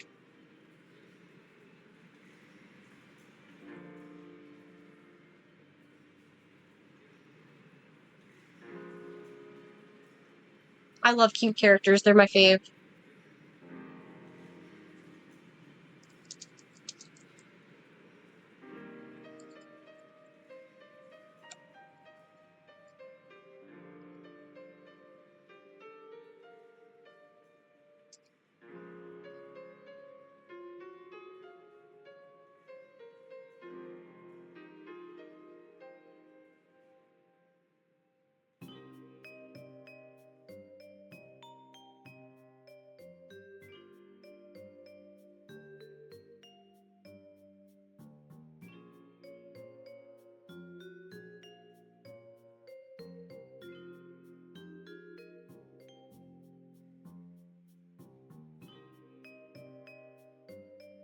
Surely I can at least finish this. I was just gonna do like a night sky in the background, so I can just be kind of easy with it. I can always adjust it later if I need to change it, but...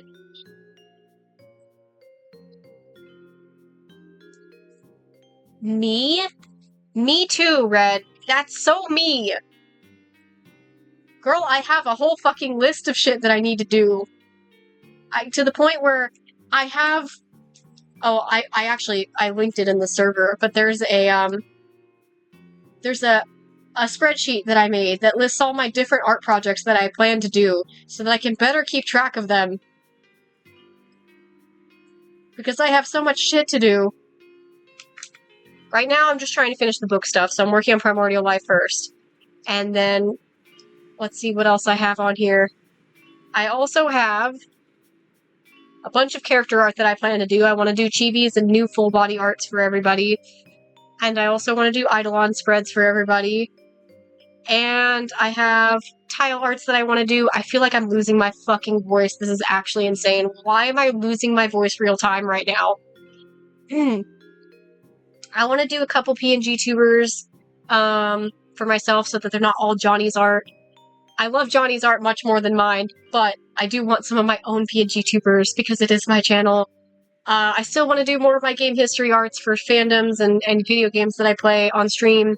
And I want to do Toy House icons because I need to do that. My folder icons are pissing me off because they don't have any icons. There's like a whole list of shit. And I still have things to do book-wise, so I'm working on the book stuff right now, and then I'm gonna work on book stuff for Wisthope 2 afterwards, because after I do the big illustrations for Primordial Life, and then I get finished with all of the beta readings and last-minute checks that I want to do, I'm going to then pivot back to Wisthope 2 so that I can hurry up and get the character sections fully illustrated so that I can release that one. I haven't decided if I want a beta reader on Wistful 2. I don't know if it needs it. I feel like it might be fine. I'll probably give it another read myself and decide from there.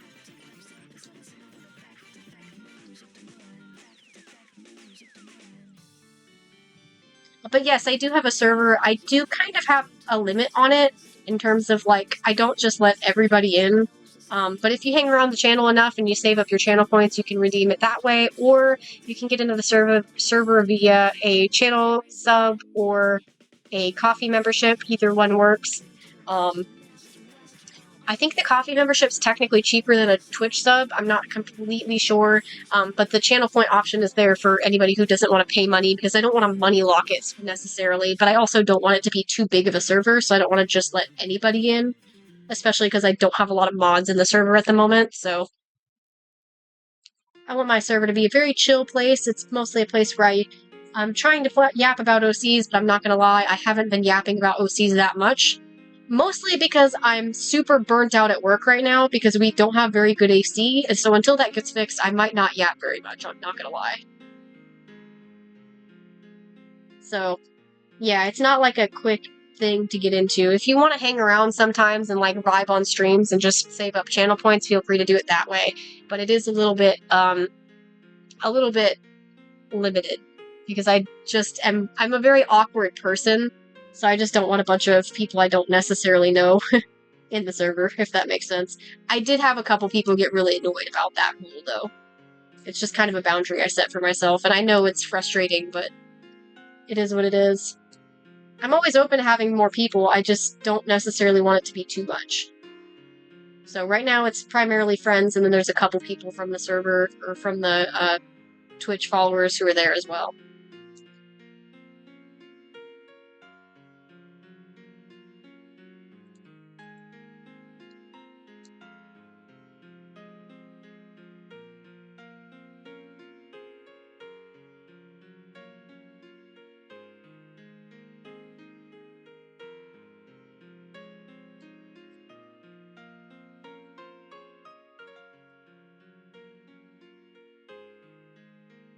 I do kind of hate that the server being kind of limited does push people away. Because I'm not trying to, like, upset people or make people feel like they don't belong. I just don't... I'm a very weird person. I'm a very awkward person, and I don't really want everybody having access to my art until I have some reason to trust them, you know? Plus, I feel like you won't really enjoy my server if you don't know me very well anyway. Because my server is primarily for me to drop my art and talk about my OCs, so if you're not, like, if you don't know anything about me or my characters, why would you want to be there? It wouldn't be very fun for you. You'd have nothing going on. It's not particularly chatty in the server, to be honest, so it's just a place where I dump my art. It's primarily what it is. Dump my art and yap with my friends in a server, in a channel that isn't even accessible for the majority of the community. Yeah, we don't have a lot of talkative people in the server, I'm not gonna lie.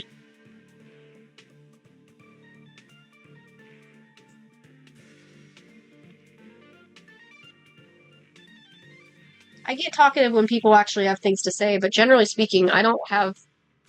Like, I get anxious. I've lost a lot of friends because people get really annoyed with me because I'm too much. Like, I yap too much about my interests, and it gets really annoying. So I just kind of shut down a lot. So I'm still trying to get used to even having a server to yap, because internally my brain is still like, these people don't want to hear me yap, they're just gonna get annoyed with me and leave. So my brain does not like doing that.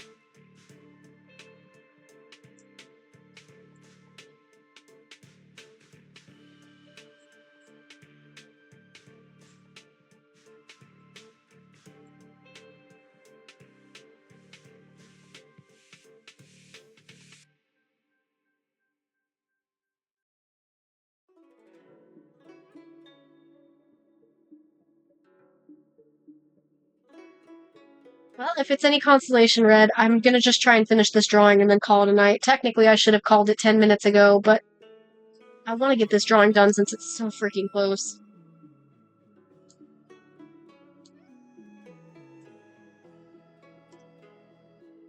Yeah, I'm just an awkward person who's been hurt a lot, so I just kind of, by defense, am a little bit, like, awkward, I guess. But thank you for the follow.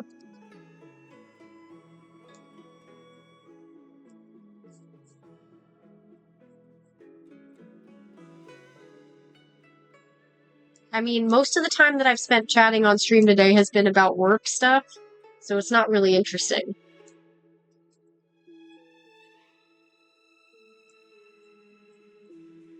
And most of the people who've joined the Discord community is just kind of like not that chatty either.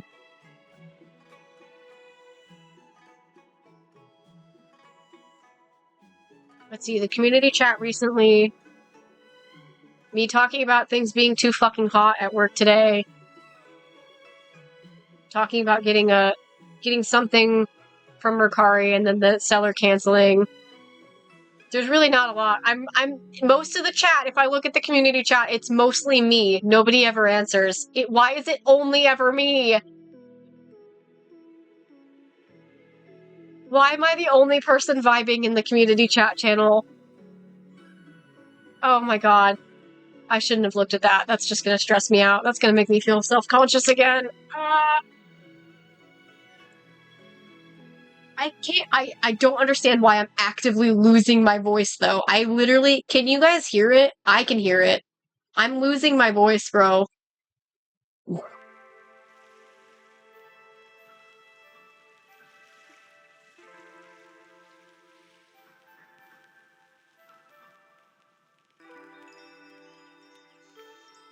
God, real. I got used to having only neurotypical friends, and I'm very, very clearly autistic. So.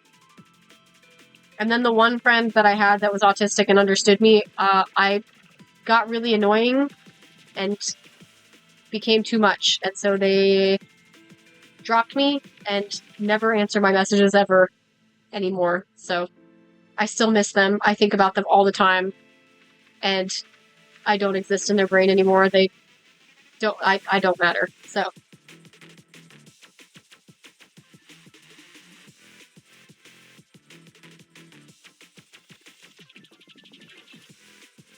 My chat is almost always quiet. There's usually nobody around.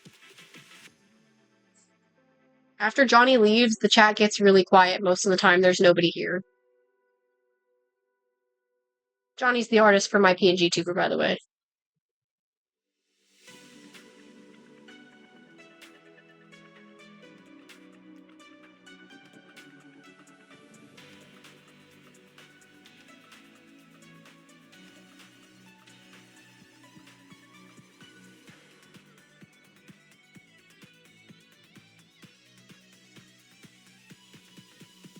I think I'm just gonna call it good on this one. I think it looks fine the way it is.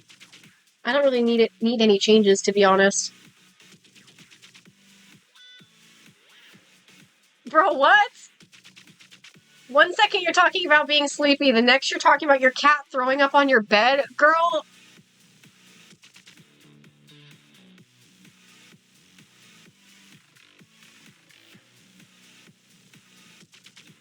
Oh yeah, Bach, are you still here? Do you have anybody to suggest for raids tonight? Because I'm about to find somebody to raid.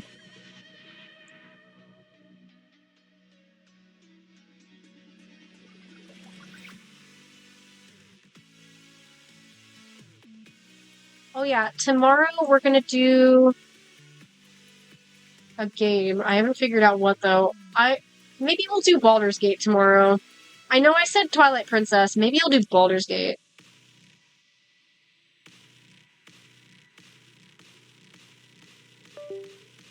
Yeah, I turned off my tablet. We're good. I should have signed off like 10 minutes ago. At least I didn't have any plans for after stream, so it's fine. And then I gotta make a thumbnail for the VOD, for YouTube. I think we're gonna call it good on this one. This one, I wanted it to be a simple illustration. It's just an introduction to this character, so.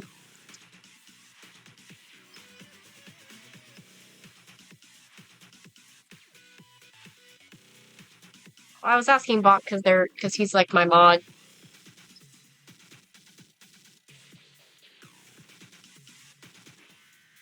Wait, who's this? This person looks cool.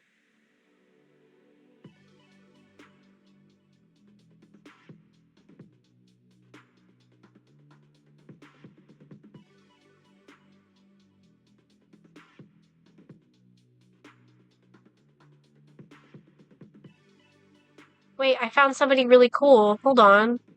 This person looks neat. I love their model is really cute.